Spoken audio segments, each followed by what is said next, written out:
বাংলা ভিশনের সাপ্তাহিক আয়োজন mega live talk show BSRM গণতন্ত্র এখনে আপনাদের প্রত্যেককে স্বাগত।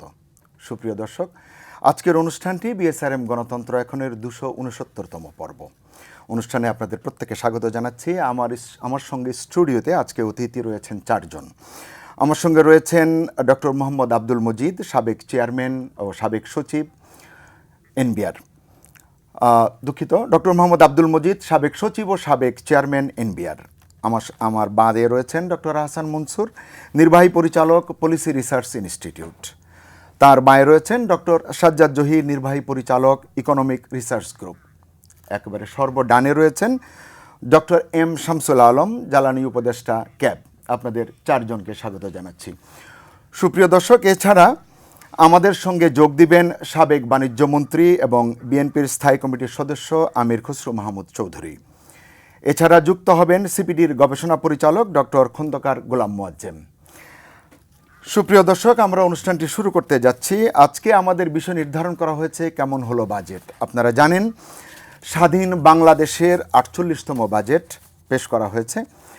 বাংলাদেশ আওয়ামী লীগের এটি 21তম এবং শেখ হাসিনার 17তম বাজেট, এবং আওয়ামী লীগ সরকারের যেহেতু তৃতীয় মেয়াদে আছে তাদের টানা 11তম বাজেট।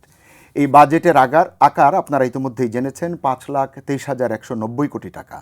আপনারা জানেন বাংলাদেশের প্রথম বাজেট ছিল 786 কোটি টাকার। সেই হিসেবে এই বাজেটের আকার বেড়েছে 666 গুণ, 666। এবারের বাজেটের শিরোনাম দেওয়া হয়েছে সমৃদ্ধির সোপানে বাংলাদেশ, সময় এখন আমাদের। আমরা এই বাজেট নিয়ে কথা বলবো, কেমন হলো বাজেট, আমাদের প্যানেলের আলোচকরা আমাদের সঙ্গে কথা বলবেন।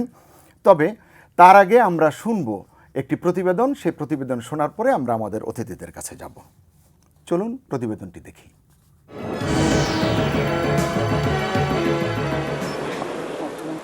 সমৃদ্ধির পথে বাংলাদেশ, সময় এখন আমাদের, এই শিরোনামে বর্তমান সরকারের ও নিজের প্রথম জাতীয় বাজেট প্রস্তাব উত্থাপন শুরু করেন অর্থমন্ত্রী আ.ম মুস্তফা কামাল। তাঁর সেই সংক্ষিপ্ত বাজেট বক্তৃতাও অসুস্থতার কারণে শেষ করতে পারেননি তিনি। তাঁর হয়ে বাজেট বক্তৃতা শেষ করেন প্রধানমন্ত্রী শেখ হাসিনা। বাংলাদেশের প্রথম প্রধানমন্ত্রী তাজউদ্দিন আহমেদের পরে দ্বিতীয়বারের মতো কোনো প্রধানমন্ত্রী বাজেট উপস্থাপন করলেন। উৎপাদনশীল কর্মসংস্থান সৃষ্টি। আগামী অর্থবছরের প্রস্তাবিত বাজেটের আকার 5,23,190 কোটি টাকা, যা চলতি অর্থবছরের বাজেটের তুলনায় 18% বড়। যেখানে অনুদান সহ সামগ্রিক ঘাটতি 1,41,212 কোটি টাকা, জিডিপির অনুপাতে যা 4.8%। অনুদান ছাড়া ঘাটতির পরিমাণ 1,45,380 কোটি টাকা, যা কিনা জিডিপির 5%। এবারের বাজেটে রাজস্ব আদায়ের লক্ষ্যমাত্রা ধরা হয়েছে 3,77,810 কোটি টাকা। এর মধ্যে এনবিআর নিয়ন্ত্রিত কর 3,25,600 কোটি টাকা এবং এনবিআর বহির্ভূত কর প্রাপ্তির লক্ষ্য 14,500 কোটি টাকা। কর ছাড়া অভ্যন্তরীণ প্রাপ্তি প্রাক্কলন করা হয়েছে 37,710 কোটি টাকা। উন্নয়ন ব্যয় ধরা হয়েছে 2,11,683 কোটি টাকা। এর মধ্যে বার্ষিক উন্নয়ন কর্মসূচি বা এডিবিতে বরাদ্দ রয়েছে 2,02,721 কোটি টাকা। উন্নয়ন বাজেটে খাতওয়ারি হিসেবে সবচেয়ে বেশি ব্যয় হবে পরিবহন ও যোগাযোগ খাতে 26.1%। দ্বিতীয় সর্বোচ্চ বরাদ্দ আছে শিক্ষা ও প্রযুক্তি খাতে 18.1%। এরপরে আছে স্থানীয় সরকার ও পল্লী উন্নয়ন খাত 15.4%। তারপরে বরাদ্দের ক্রম অনুসারে আছে জ্বালানি ও বিদ্যুৎ খাত 13.2%, ভর্তুকি ও প্রণোদনা 11.7%, অন্যান্য খাত 7.2%, জনপ্রশাসন 6.1%, স্বাস্থ্য 5.8%, কৃষি 5.4% এবং সামাজিক নিরাপত্তা ও কল্যাণ খাত 2.7%। প্রস্তাবিত বাজেটে অর্থায়নের মূল উৎসই হচ্ছে জাতীয় রাজস্ব বোর্ড নিয়ন্ত্রিত কর, যা থেকে মোট বাজেটের 62.2% অর্থায়ন করার পরিকল্পনা হয়েছে। জাতীয় রাজস্ব বোর্ড বহির্ভূত কর থেকে আসবে 2.8%, কর ব্যতীত প্রাপ্তি 7.2%, অভ্যন্তরীণ অর্থায়ন 14.8%, বৈদেশিক ঋণ অনুদানের পরিমাণ যথাক্রমে 12.2% ও 10.8%। রাজস্ব আয় ছাড়া প্রস্তাবিত বাজেটের সম্পদের অন্যান্য উৎস হচ্ছে বৈদেশিক ঋণ ও অভ্যন্তরীণ ঋণ। বৈদেশিক ঋণ বাবদ আশা করা হচ্ছে 75,390 কোটি টাকা, আর অভ্যন্তরীণ ঋণের লক্ষ্য 77,363 কোটি টাকা। এর মধ্যে ব্যাংকিং ব্যবস্থা থেকে ঋণ নেওয়ার পরিকল্পনা 47,364 কোটি টাকা, আর ব্যাংক বহির্ভূত খাত থেকে সরকার ঋণ নিতে পারে 30,000 কোটি টাকা। অনুন্নয়ন ব্যয়ের মধ্যে সবচেয়ে বেশি ব্যয় হবে দেশি বিদেশি ঋণের সুদ পরিশোধ এবং সাহায্য মঞ্জুরি খাতে, যা মোট ব্যয়ের 18.3%। ভর্তুকি ও প্রণোদনা খাতে ব্যয় হবে 14.1%। বেতন ভাতা পরিশোধে ব্যয় হবে 9.8%। পেনশন পরিশোধে ব্যয় হবে মোট অনুন্নয়ন ব্যয়ের 8.7%। পুঁজিবাজারে কোনো 7 বছরের টানাপোড়েন শেষে এবারই কার্যকর হতে যাচ্ছে 5 স্তর বিশিষ্ট কর হারের ভ্যাট আইন। করতে চায় বৈধ পথে প্রবাসী আয় প্রবাহ বাড়াতে প্রণোদনা, বেকার যুবকদের উদ্ভাবনী ব্যবসায়ী উদ্যোগের জন্য 100 কোটি টাকার তহবিল, সামাজিক নিরাপত্তা বেষ্টনীর মধ্যে আরও 14 লাখ মানুষকে অন্তর্ভুক্তি, আরও 3,000 বেসরকারি শিক্ষা প্রতিষ্ঠানকে এমপিও ভুক্তির জন্য বরাদ্দের মতো কয়েকটি জনতুষ্টিমূলক পদক্ষেপও আছে নতুন বাজেটে। মাননীয় স্পিকার, আপনাকে অশেষ ধন্যবাদ। আমরা প্রতিবেদনটি শুনলাম। সুপ্রিয় দর্শক, আমরা এখন যাব বিএনপির স্থায়ী কমিটির সদস্য এবং সাবেক বাণিজ্য মন্ত্রী আমির খসরু মাহমুদ চৌধুরীর সঙ্গে যুক্ত হব। আমরা তার কাছ থেকে শুনবো আমরা তার বাজেট নিয়ে মূল্যায়ন। খসরু ভাই কি আমাকে শুনতে পাচ্ছেন? খসরু ভাইকে দেখতে পাচ্ছি। আপনাকে স্বাগত জানাচ্ছি বিএসআরএম গণতন্ত্র এখন অনুষ্ঠানে। আপনি জানেন যে বাজেট পেশ হয়েছে 2019-2020 অর্থ বছরের বাজেট। এই বাজেট নিয়ে ইতিমধ্যে আপনি প্রতিক্রিয়া দিয়েছেন। আমরা আপনার কাছে জানতে চাই আসলে এই বাজেট সম্পর্কে। অর্থমন্ত্রী গত বেশ কিছুদিন ধরে যেসব কথা বলছিলেন যে বাজেট একটি রেকর্ড বাজেট হবে, স্মার্ট বাজেট হবে এবং সময়ের চাহিদা মেটানোর জন্য যা যা করবার দরকার তা তিনি অ্যাড্রেস করবেন। আপনার কাছে কেমন মনে হয়েছে বাজেটটি আসলে কেমন হয়েছে? আপনাদের মূল্যায়ন কি, আপনার মূল্যায়ন এবং আপনার দলের মূল্যায়ন?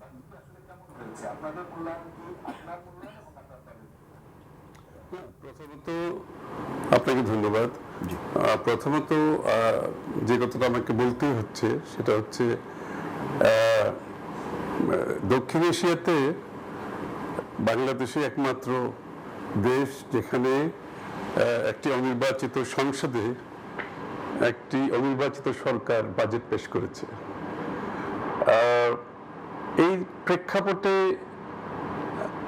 দেশের বঞ্চিত ভোটারগণ যারা আজকের এই সংসদের সাথে নিজেদেরকে সম্পৃক্ত করতে পারছে না, আইডেন্টিফাই করতে পারছে না, সেটা অত্যন্ত দুঃখের বিষয়।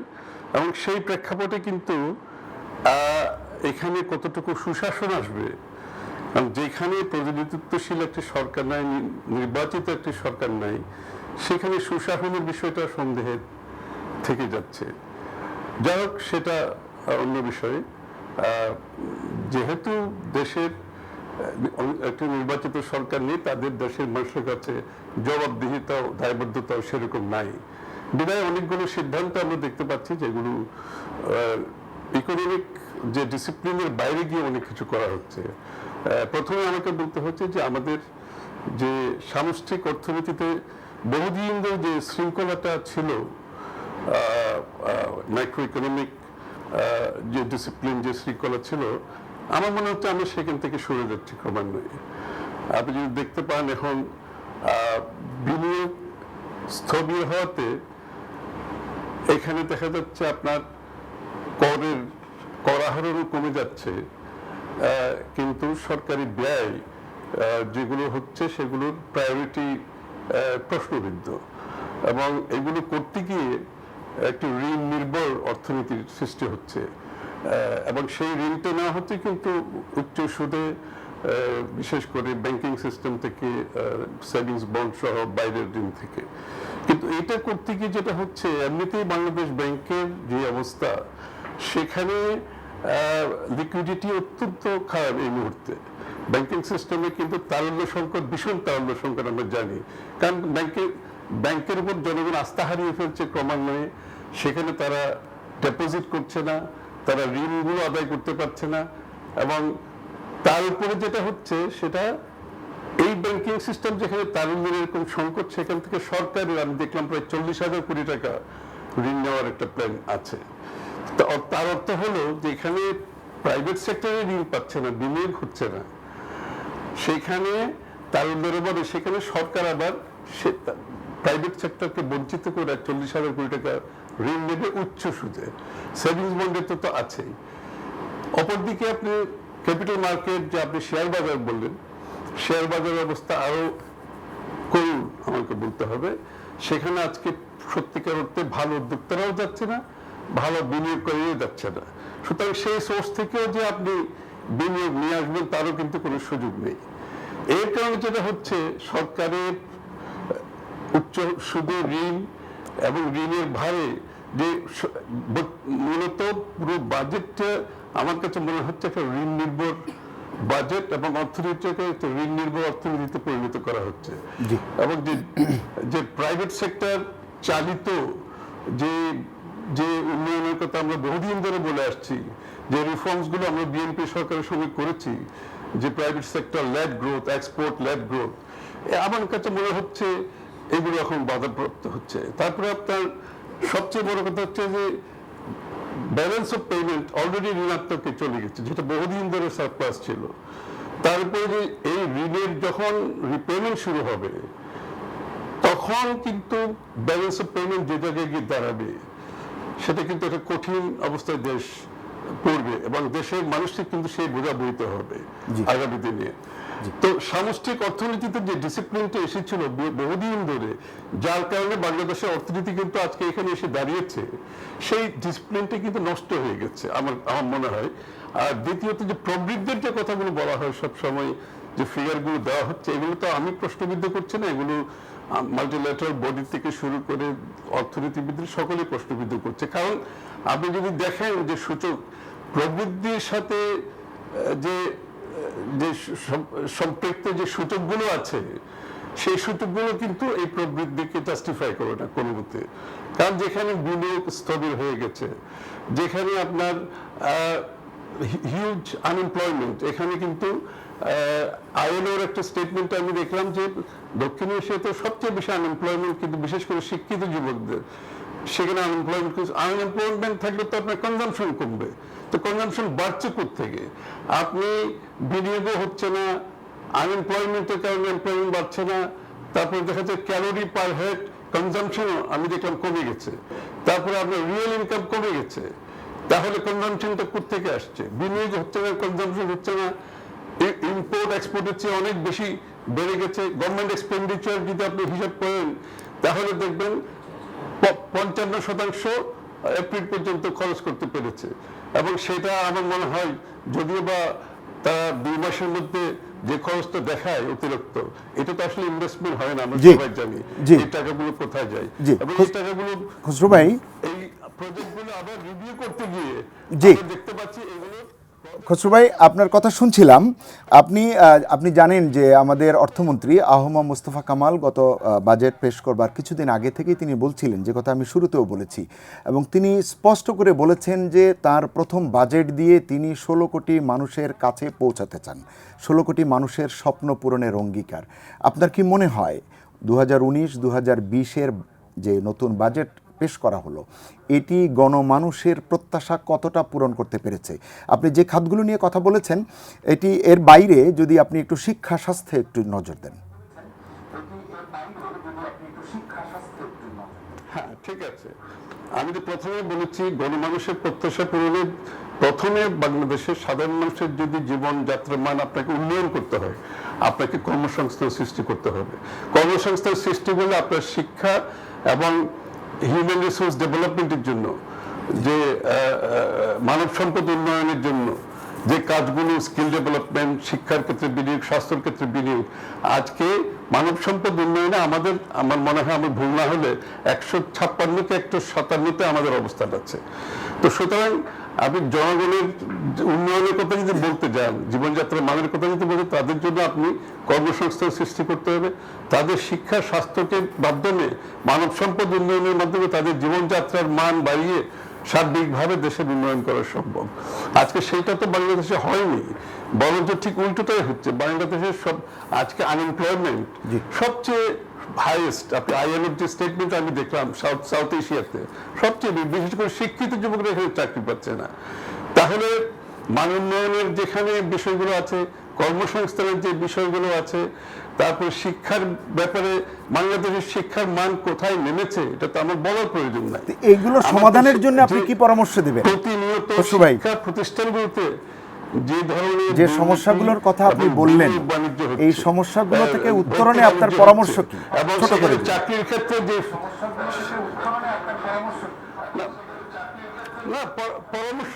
পরামর্শ হচ্ছে আপনি প্রথমত যদি মানব সম্পদ উন্নয়নের মাধ্যমে তাদেরকে যদি আপনাকে কর্মসংস্থানের ব্যবস্থা করতে হয়, তাহলে আপনার শিক্ষা, স্বাস্থ্য, মানব সম্পদ উন্নয়নে প্রথমে আপনাকে চিন্তা করতে হবে। এই তিনটি জায়গায় আপনাকে জোর দিতে হবে, স্কিল ডেভেলপমেন্ট করতে হবে আপনাকে। এবং কৃষির ক্ষেত্রে আমাকে একটু বলতে হয় যে কৃষকের, আমরা তো সবসময় সবারই যে ইন্ডাস্ট্রিয়ালাইজেশনের কথা বলি, কিন্তু কৃষকের যে কৃষি, যে তার পণ্যের যে মূল্য পাচ্ছে না, আমি আশা করেছিলাম এই বাজেটে কৃষকের জন্য একটা কিছু আলাদাভাবে কিছু করা হবে, কিন্তু সেটাও আমি আজকে লক্ষ্য করি নাই।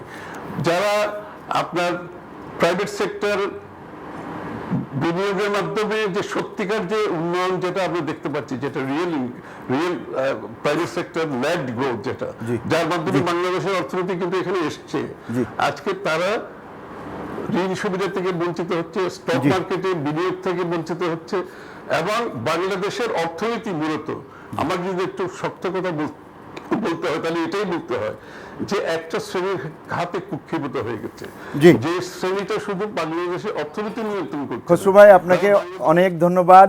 সময় সুযোগ পেলে আপনার সঙ্গে আরো বিস্তারিত আলোচনা করব আমরা নিকট ভবিষ্যতে। আপনি ভালো থাকবেন। আপনাকে ধন্যবাদ জানাচ্ছি আমাদের সঙ্গে যুক্ত হবার জন্য এবং মতামত ব্যক্ত করবার জন্য। সুপ্রিয় দর্শক, এখন আমরা যুক্ত হব সেন্টার ফর পলিসি ডায়ালগের গবেষণা পরিচালক ডক্টর খন্দকার গোলাম মোয়াজ্জেমের সঙ্গে। তার কাছ থেকে কথা শুনে আমরা প্যানেলে ফিরব। মোয়াজ্জেম ভাই, কি আমাকে শুনতে পাচ্ছেন? হ্যাঁ, আমি শুনতে পাচ্ছি।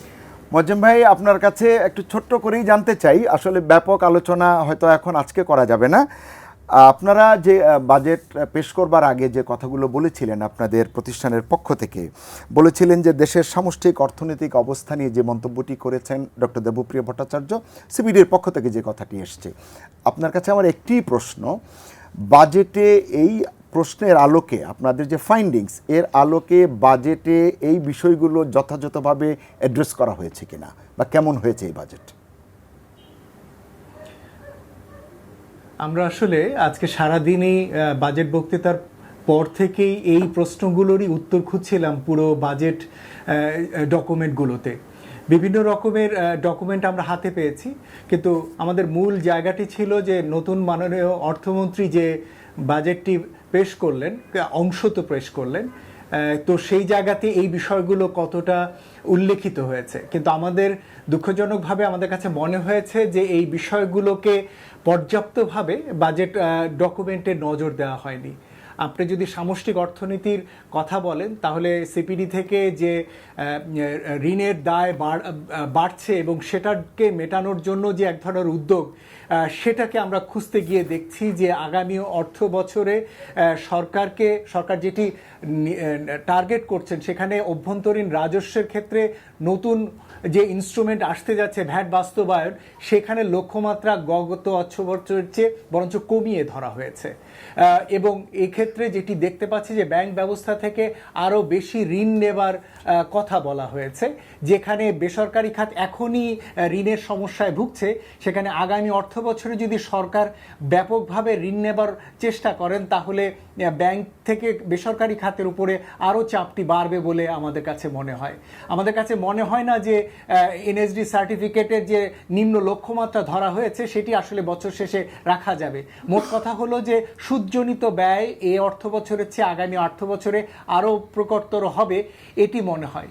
আমরা বলেছিলাম ব্যাংকিং খাতের কথা এবং প্রকারান্তরে সেই সম্পর্কিত কিছু বিষয়কে প্রত্যাশা করেছিলাম, কিন্তু ডকুমেন্টের ভিতরে আমরা দেখেছি যে ব্যাংক কমিশনের কথা মাননীয় অর্থমন্ত্রী লিখেছেন, কিন্তু সেটি আসলে কার্যত সক্রিয় করবার জন্য সুনির্দিষ্ট সময়কাল এবং সেটির জন্য কি কি করা হবে সেদিকে না নিয়ে উনি এই ব্যাংক ব্যবস্থায় যে ঋণের সমস্যা, সেটাকে সমাধানের জন্য কিছু আগাম সুবিধার কথাও সেখানে উনি বলেছেন।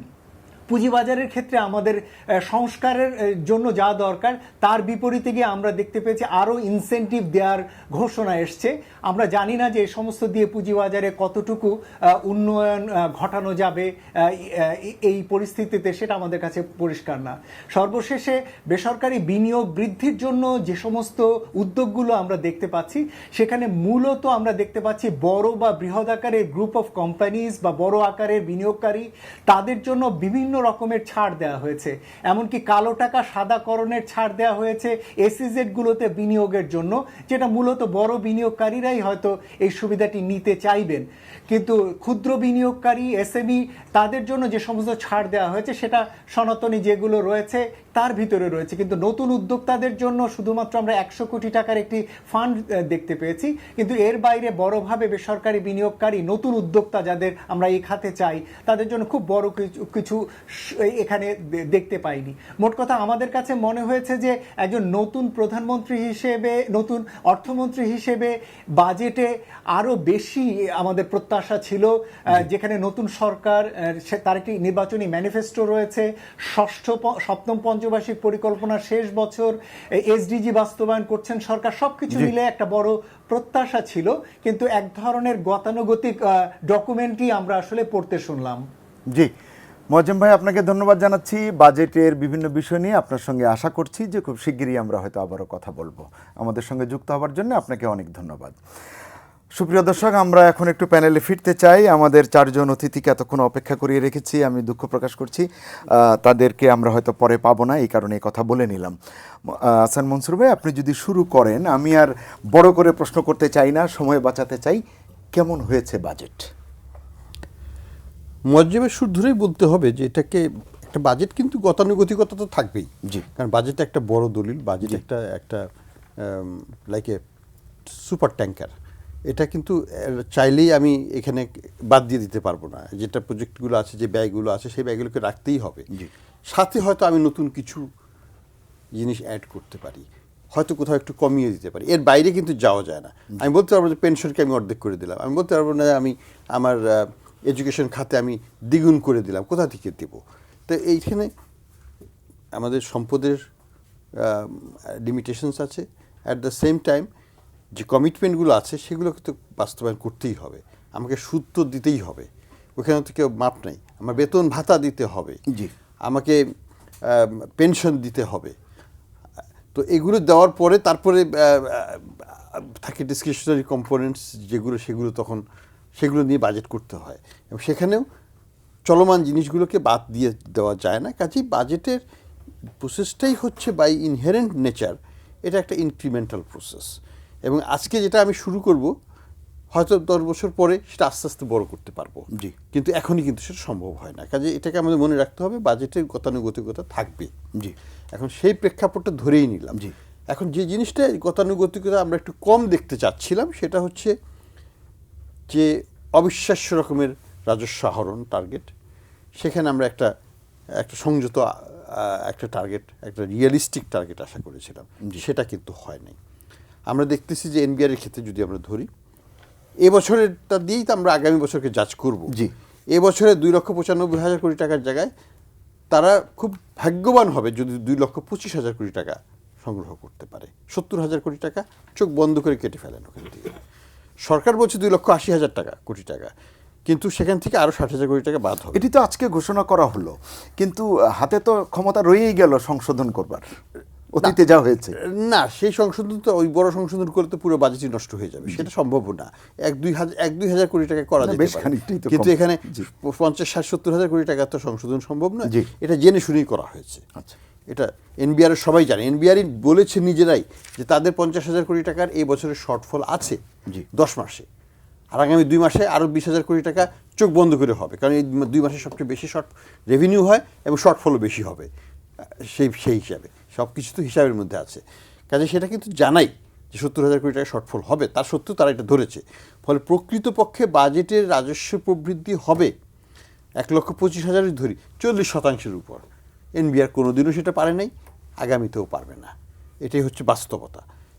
সেই ভিত্তিতে যদি আমরা যখন আমাদের রিসোর্স অ্যালোকেশনটাকে ধরবো, সেখানে গত 5-7 বছরেও কিন্তু আমরা যদি বাজেট দেখি, প্রত্যেক বছরই বলা হয়েছে 19% আমরা যেতে চেষ্টা করেছি, 18 থেকে 19%। কিন্তু কোনোবারই কিন্তু আমরা 18ও পারিনি, 19 তো দূরের কথা। আমরা 17তে, ম্যাক্সিমাম 17তে এসেছি, বা 16.5 পর্যন্ত করতে পেরেছি। তাহলে যেহেতু রাজস্ব থাকবে না, এবং রাজস্বে এবছরের প্রবৃদ্ধি হচ্ছে 7%, আগামী বছর ওটাকে না হয় আমরা 14% করতে পারবো। সেটাও একটা বিরাট প্রচেষ্টা হবে, বা এই 20% করতে হবে, 40 তো হবে না, কাজে এখানে একটা বিরাট ঘাটতি আসবে। তো বিরাটভাবে বাজেটকে ছাড়তে হবে, এবং সেই আলোকে আমি বলছি যে বাজেটটা অবাস্তবিক রয়ে গেল।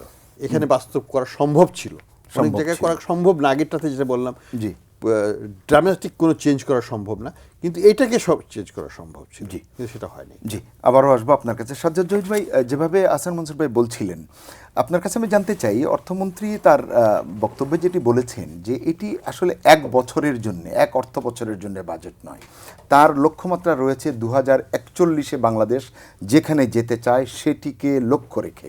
সেটি আসলে এই যে তার দাবি, এটি কতটা পূরণ হয়েছে এই বাজেটে?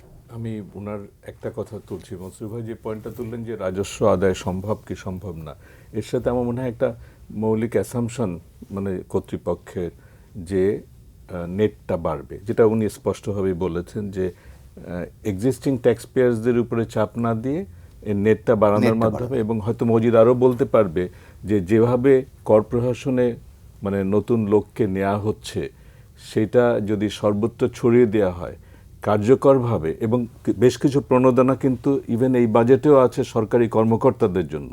জি, অলিখিত তো আমরা জানি গাড়ি এটা ওটার বিষয় নিয়ে, এবারে হাউস লোনের কথাটাও এসছে।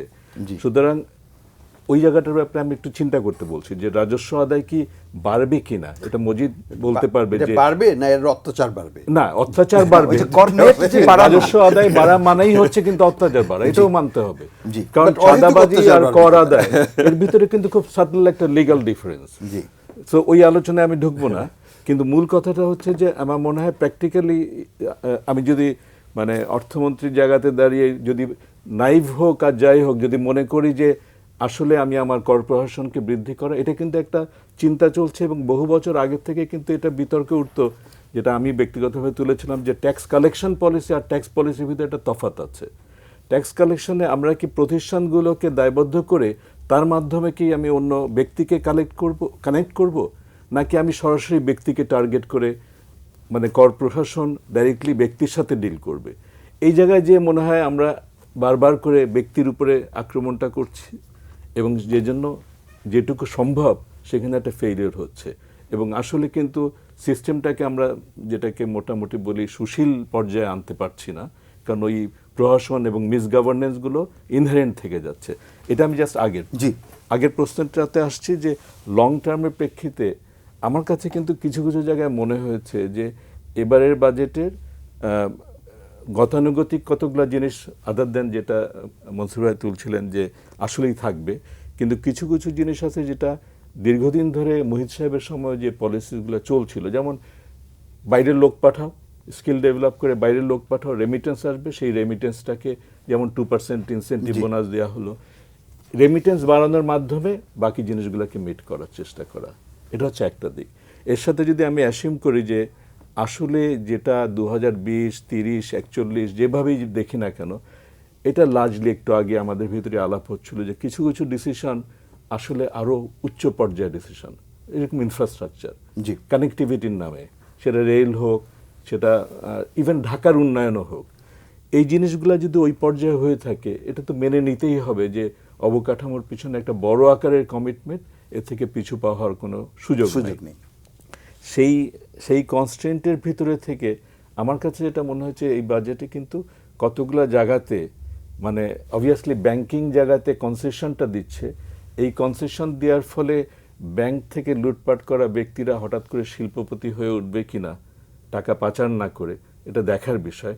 কিন্তু পলিসি লেভেলে কিন্তু কিছু কিছু ইঙ্গিত যেটা দেখা যাচ্ছে, এটা আপনি মনসুর ভাই হয়তো আরও গভীরে যে বিশ্লেষণ করেছেন, যে অনেক জায়গাতে কিন্তু দেখা যাচ্ছে যে ইনপুট লেভেলে আসলে ইম্পোর্ট ডিউটিটাকে কমিয়ে আনা হচ্ছে এবং লোকাল ইস্যু প্রোটেকশনসটাকে বাড়ানো হচ্ছে, এটা কিন্তু এর ভিতরে দেখা যাচ্ছে। আর 2 নম্বর হচ্ছে যে কিছু কিছু জায়গাতে মানে এখনও অনেক কিছু জায়গাতে অস্পষ্টতা আছে, কিন্তু একটা অ্যাটেম্পট ছিল যেটা মোহিত সাহেবের সময় আমি দেখিনি, যে টু নেগোশিয়েট এবং নেগোসিয়েশনটা বাইরে অত ফলাও না করে কতগুলো কনক্রিট নাম্বারে আনার ব্যাপারে। যেমন আমি তুলি হারমোনাইজেশন, যে এইচএস কোডগুলোকে অ্যাড্রেস করা, এটা বহুদিনের পেন্ডিং ছিল, আমার জানা মতে মজিদ আরও বলতে পারবে, এটা করার একটা অ্যাটেম্প নেওয়া হচ্ছে, অ্যাটলিস্ট বাজেটে কিন্তু এই জিনিসটা আসছে। 2 নম্বর হচ্ছে যে আমি যেটা ট্যাক্স স্ট্রাকচারের কথা বললাম, একটা জায়গাতে হতাশজনক যে একদিকে যেমন প্রোটেক্ট করার চেষ্টা চলছে বিভিন্ন জায়গাতে, কিন্তু আরেকদিকে কিন্তু কর্পোরেট ট্যাক্সের ব্যাপারে একটা প্রতিশ্রুতি ছিল জি। যে 35%, আমি যেটা মানে নন ট্রেডেড ইসের ক্ষেত্রে কোম্পানিগুলোর ক্ষেত্রে সেটা কিন্তু 25% আসাটা মিনিমাম আশা করা হয়েছিল, পাশের দেশগুলোতেও যেখানে কমানো হয়েছে। এই জায়গাতে কিন্তু একটা কন্ট্রাডিকশন আছে। সো আমার কাছে মনে হয়েছে যে একটা প্রচেষ্টা ছিল, কিন্তু সেই প্রচেষ্টা পূর্ণাঙ্গভাবে আসেনি। সেটা হচ্ছে ইমপ্লিমেন্টেশন সাইডে, ভ্যাটের সাইডটা পরে হয়তো আলাপ হবে, জি। কিন্তু অন্যান্য পলিসি যে রিফ্লেক্টেড হচ্ছে, কিন্তু যেটা আমি আবার তুলব যে ওই পলিসির ভিতরে যেটা লং টার্ম পলিসির সাথে আমি মনে করি যে অবকাঠামোটা is the major part long term policy. সেটা বাংলাদেশের অ্যাজ এ মানে বাই মানে পাস হিসেবে আমরা দূর থেকে পর্যবেক্ষণ করব নাকি আমরা এর অংশীদার হব, এটা নিয়ে একটা প্রশ্ন অনেকের মনেই আছে।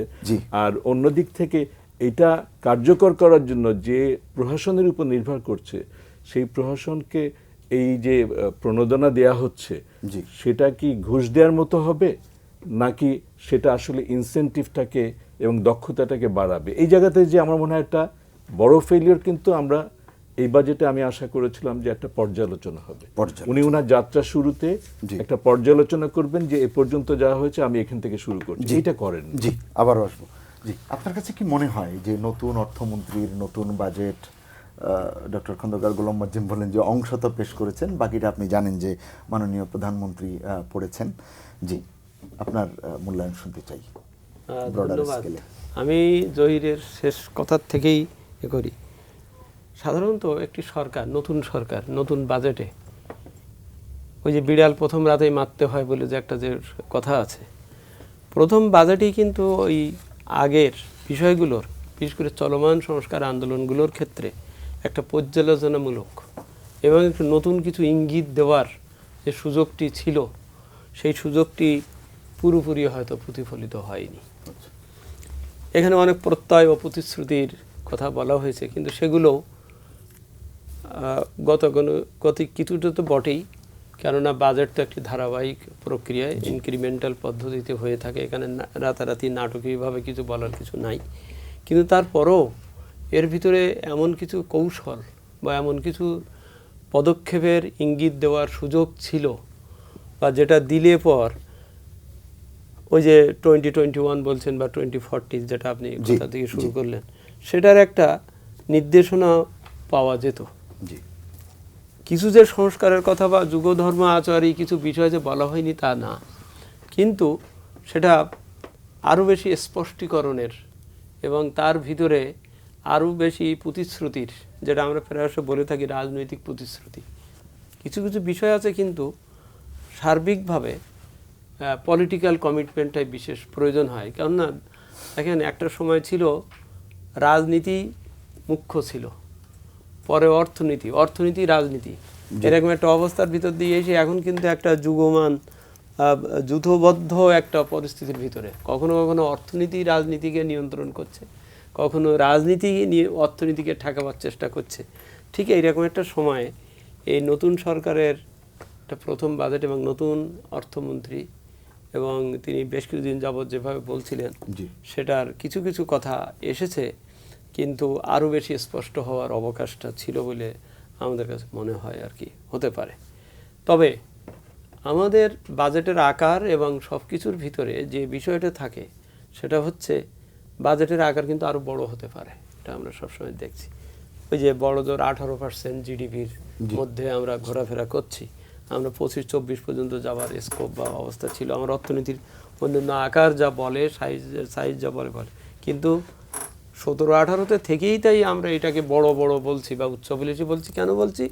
কারণটা বাস্তবায়ন করতে পারছি না বলে। সুতরাং বাস্তবায়ন যোগ্যতার ব্যাপারটাকে প্রথমে সর্বাগ্রে আনার ব্যাপারটা, এই জন্যেই ওই যে শুধু নিউমেরিক্যাল, আমি সংখ্যাগতভাবে গতবার 5 ছিল অথবা এবার 7-7-এর জায়গায় 9 হবে, এই পয়েন্টে না যেয়ে বা এই পয়েন্টে যাওয়াতেই আমি 7-এর থেকে 9, 5-এর থেকে যে 7-এ যাবো, যে এই যে 2 অতিরিক্ত যে করবো, সেই করবার পথ পন্থা কি সেটা আমার অতীতের অভিজ্ঞতার আলোকেই বলতে হবে। বাজেট বানানোর কিন্তু একটা সনাতন প্রক্রিয়া হচ্ছে রিভাইজড বাজেটের থেকে কত % আমি বাড়াচ্ছি, হ্যাঁ, কিন্তু আপনি এখানে কয়েক বছর লক্ষ্য করবেন ওই অরিজিনাল বাজেট, Original budget। ওখান থেকেই আমি একটা জাম দিচ্ছি একটা রেশিও ধরে।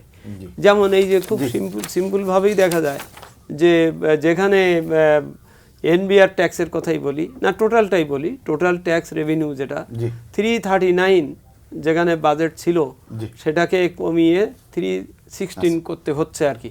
কিন্তু সবচেয়ে বড় কথা হচ্ছে যে মার্চ পর্যন্ত মাত্র 186, তাহলে কোথায় 186 আর রিভাইজডে বলা হচ্ছে 316, কিভাবে হবে সে বিষয়টা যেমন যৌক্তিকতার আলোকে না, তার উপরে আবার আমি 339 বলছি। তো সুতরাং সাধারণত আমি যা পারি যা পেরেছি তার উপরে ভিত্তি করে জিডিপির গ্রোথ এবং ওই ইনফ্লেশনের একটা রেট ধরে সাধারণত একটা সনাতন পদ্ধতি আছে, কিন্তু সেই ফর্মুলার সেটা কাজ করে না। কাজ না করে আমি এস্টিমেট দিচ্ছি বা দিতে, সেই জন্যই প্রথম পয়েন্ট হচ্ছে বাস্তবায়নযোগ্য, এবং সেই বাস্তবায়ন যোগ্যতাটা কি? অতীতের অভিজ্ঞতা, আমার যা সক্ষমতা, এবং সেই জন্যই আমার বাস্তবায়নের সক্ষমতা বৃদ্ধির উপায় এবং পন্থা সাথে সাথে থাকতে হবে। থাকলেই তাহলে পর মনে হবে যে হ্যাঁ, যে প্রত্যয় এবং প্রত্যাশা আমি ব্যক্ত করছি সেটাতে আমি পৌঁছাতে পারব। আপাতত আপনার মূল্যায়ন যদি বলেন।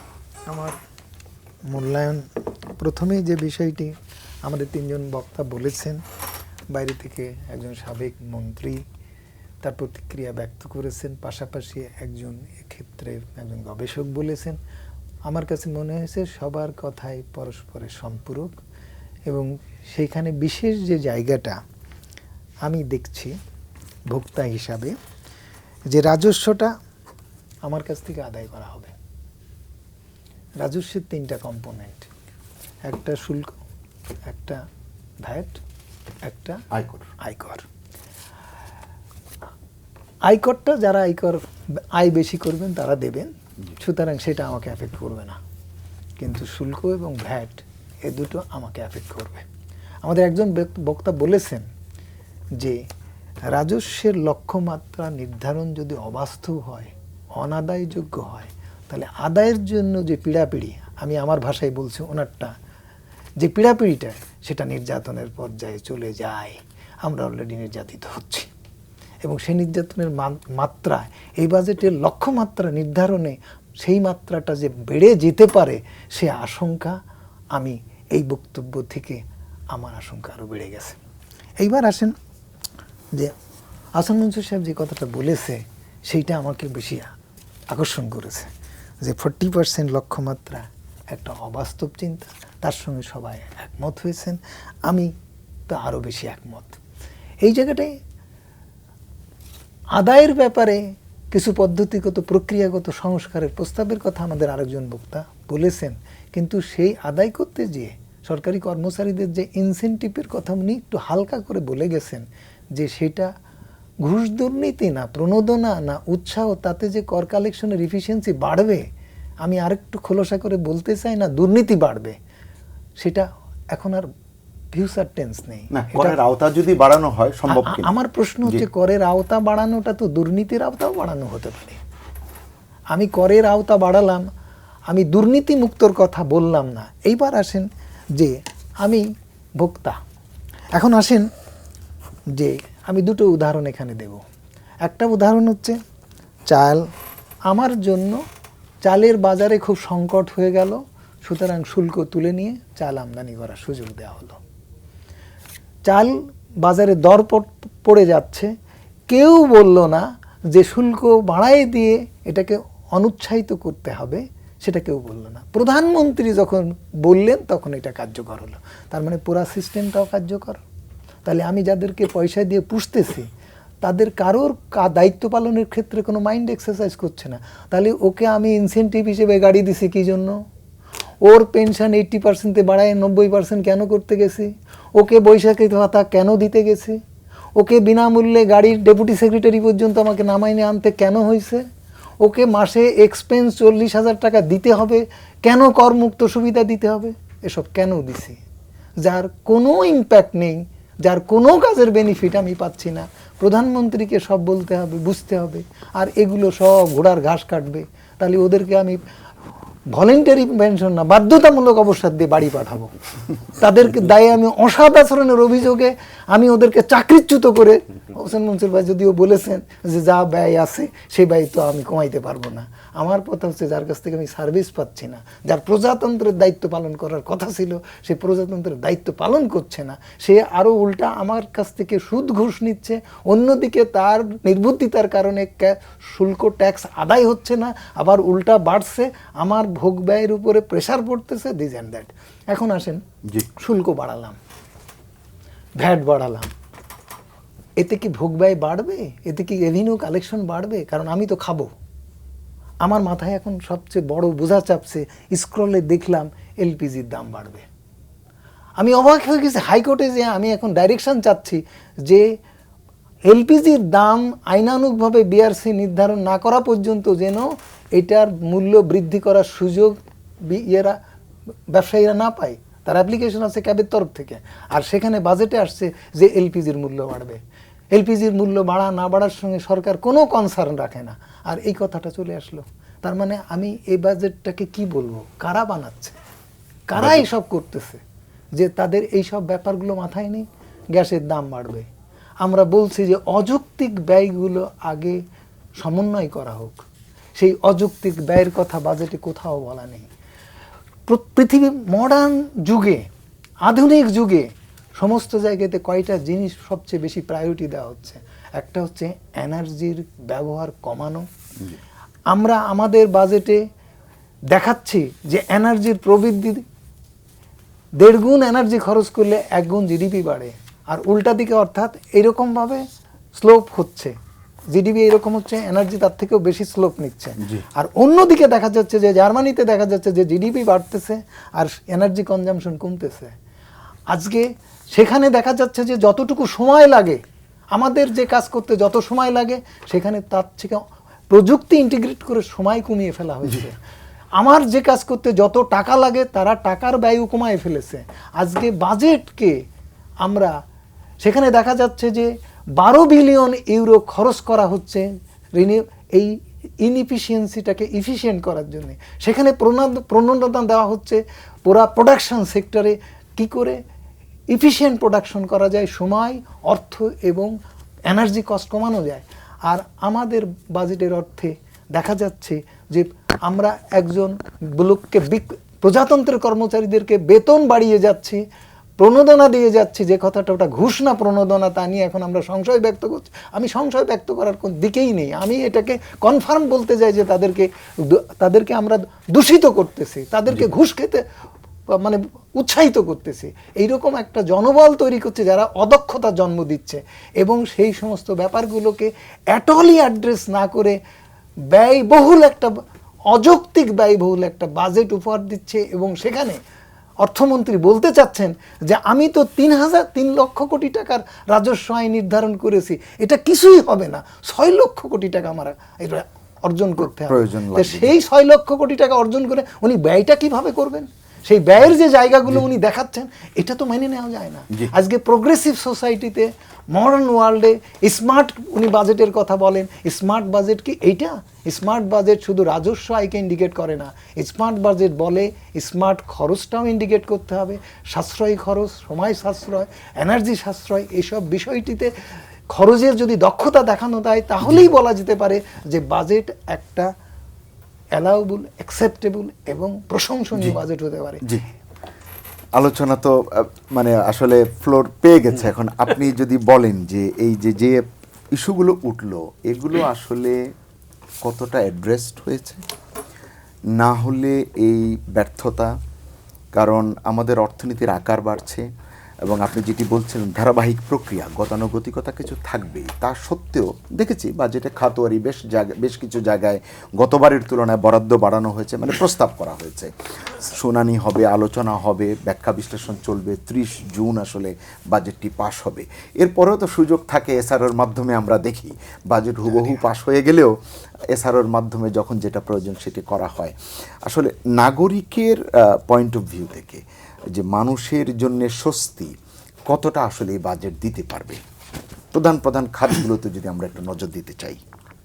দেখুন, বাজেটের একটা বড় উদ্দেশ্য কি, যে জিনিসটা সুন্দরভাবে বুঝছিলেন সেটা হচ্ছে ভ্যালু ফর মানি। মানি আমি টাকাটা কালেকশন করব not for the collection purpose. Revenue কিন্তু কালেকশনের জন্য না, রেভিনিউটা আমি এই অর্থটাকে প্রপার ইউটিলাইজেশন করব, Transfer করব। যেটার মাধ্যমে জনগণের উপকার হবে। সেটা কি? সেটা আমি একটা রাস্তা বানাতে পারি, আমি বিদ্যুতের সরবরাহ বিতরণ ইত্যাদি করতে পারি, আমি শিক্ষা খাতে ব্যয় করতে পারি, স্বাস্থ্য খাতে ব্যয় করতে পারি, সামাজিক বেষ্টনীতে ব্যয় করতে পারি, ইত্যাদি ইত্যাদি। এবং আরেকটা উদ্দেশ্য থাকে যে আমি বড় লোকদেরকে একটু ট্যাক্স বেশি করে গরিবদেরকে আমি বিতরণ করব, যেটা সামাজিক বৈষম্যকে দূর করবে। এটা একটা বড় উদ্দেশ্য থাকে। তো এই অ্যাঙ্গেলগুলোর দিকে যদি আমরা তাকাই, তাহলে কি আমরা কোনো সমালোচনা দেখতে পাচ্ছি এখানে? সেটা কিন্তু পাচ্ছি না। একটা জিনিস যেটা আমাদের কিছু জিনিস থাকা উচিত, যে সমস্যাকে চিহ্নিত করা। বাজেটের সলিউশন আমরা সেটা চাই না, আমরা আশাও করব না। সলিউশনটা হবে রাষ্ট্রযন্ত্রের পরিশোধন এবং পরিবর্তনের মাধ্যমে, রিফর্মের মাধ্যমে। কিন্তু সেই রিফর্মগুলোর ইনিশিয়েটিভ করার ব্যাপারে একটা দৃঢ়তা বা একটা প্রত্যয়, একটা রাজনৈতিক প্রতিজ্ঞা থাকতে হবে। সেই জায়গাটা আমি ফাইন্যান্সিয়াল সেক্টরে একটু দেখছি, অন্যান্য ক্ষেত্রে কিন্তু ভ্যালু ফর মানি ইস্যুতে কিন্তু একেবারেই নাই। আমরা যে ব্রিজগুলো করছি বা যে কোনো মেগা প্রকল্পের কথাই ধরি, মেগা টাকা ইনভলভ, এই টাকার যৌক্তিকতা কি আমরা কোথাও দেখেছি? আমরা রূপপুরের যে 12-13 বিলিয়ন ডলার বা 1,30,000 কোটি টাকার একটা প্রকল্প, সেটার কেউ টিএপিপি কেউ দেখেছে কিনা আমি জানি না। সেটা মন্ত্রী পরিষদে কিভাবে পাস হয়েছে, এনভায়রনমেন্টাল স্টাডি কি, না ওটা দেখানো যাবে না, বললেই বলে যে দেখানো যাবে না। না দেখানো যাবে না, নাই মানে সংশ্লিষ্ট কর্তৃপক্ষ বলে যে ওগুলো দেখানো যাবে, এবং সরকারের সবচেয়ে প্রিয় কিছু প্রকল্প যোগ করে করা হয়েছে। এখন সমস্যাটা হচ্ছে যে আমরা যদি এইভাবে আমাদের টাকার সঠিক ব্যবহারটাকে নিশ্চিত করতে না পারি, আমাদের একটা কথা হচ্ছে ফিসক্যাল ট্রান্সপারেন্সি বলে একটা বিরাট একটা ইস্যু আছে। এবং ফিসক্যাল ট্রান্সপারেন্সিতে যে জিনিসটা উঠে আসে সেটা হচ্ছে প্রত্যেকটা প্রকল্পের প্রত্যেকটা আন্ডারলাইং দলিল ইন্টারনেটে থাকবে, সিস্টেমে থাকবে, মানুষ দেখতে পারবে যে ঠিক আছে পদ্মা সেতুর জন্য কার কন্ট্রাক্ট হলো, কত টাকা কন্ট্রাক্ট হলো, কীভাবে তারা করবে, কী স্পেসিফিকেশনে করবে। আমরা কি কেউ জানি সেগুলো? আমরা জানি না। কেন এই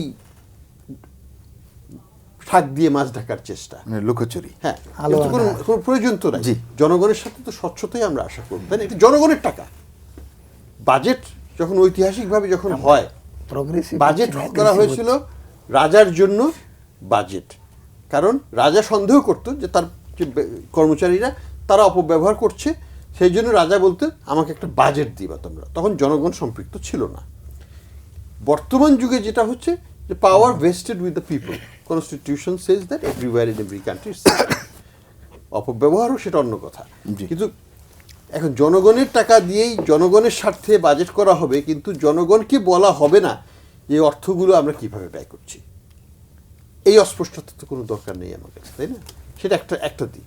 দ্বিতীয় দিক যেটা আসছে যে ঠিক আছে আমাদের অর্থের স্বল্পতার জন্য আমরা ব্যয় করতে পারি না অনেক জায়গাতেই।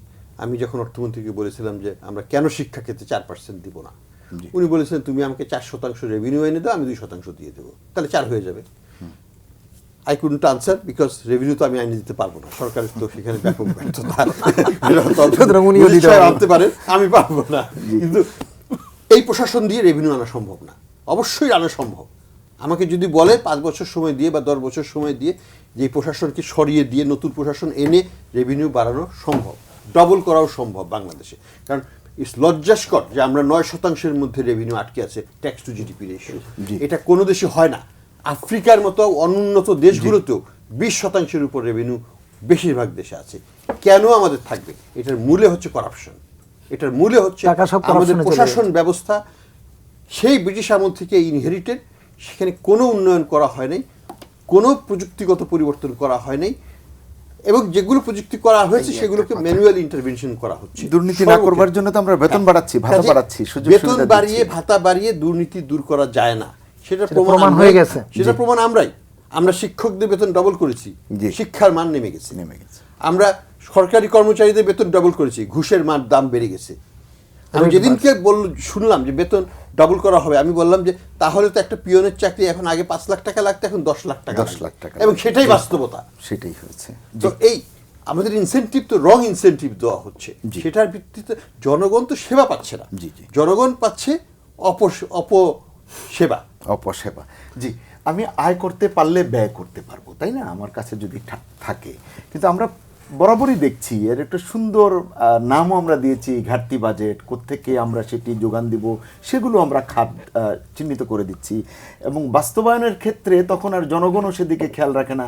তখন আমার যেখানে যেখানে যেখানে সুবিধা সেখান থেকে আমি টাকাটা নিয়ে নিচ্ছি, বা ঘুরে ফিরে কিন্তু রাজস্বের কাছে আসতে হচ্ছে। রাজস্বের ক্ষেত্রে এই যে আপনার ব্যক্তি শ্রেণীর করমুক্ত যে মানে আয়সীমা, এটি গত বেশ কয়েক বছর ধরে একটি জায়গায় থেমে আছে। এটি কেন বাড়ানো হচ্ছে না? বলা হচ্ছে এনবিআর এর তরফ থেকে এটি বাড়ালে এনবিআর কোত্থেকে আয় করবে, সব জায়গায় আপনারা শুধু সুবিধা চাইলে তো হবে না। আয়টা আসলে কিভাবে আমরা বাড়াতে পারি? স্বপ্ন আমাদের দেখতেই হবে, স্বপ্ন বাস্তবায়ন করতে হবে, প্রকল্প নিতে হবে দেশের স্বার্থেই, দেশের মানুষের স্বার্থে। কিন্তু সেটি না করে শুধু আমরা কাগজে কলমে হিসাব করছি, আর এখানকার টাকা ওখানে নিচ্ছে, ওখানকার টাকা এখানে নিচ্ছে। খুব সুন্দর আলোচনাটা আমার মনে হয় ভালোই জমছে। সেটা বিষয়টা হচ্ছে এই যে revenue earning it is a must. কারণ আমি যখন ব্যয়ের বাজেট বড় করছি, সরকারের ব্যয় মানে অর্থনীতির আয়। সরকারের ব্যয়ের দ্বারা আপনার অবকাঠামো সৃষ্টি হবে, সেই অবকাঠামো ব্যবহার করে যে আয় উন্নতি হবে, সেখান থেকে আমার রেভিনিউ আসবে। এখানে অনেকটা জিনিসটা এরকম হয়ে গেছে আমাদের অর্থনীতিতে, ওই ডিম আগে না মুরগি আগের মতন অবস্থা হয়ে গেছে, যে আগে আপনি সব খরচ করেন তারপরে আমি রেভিনিউ পাবো।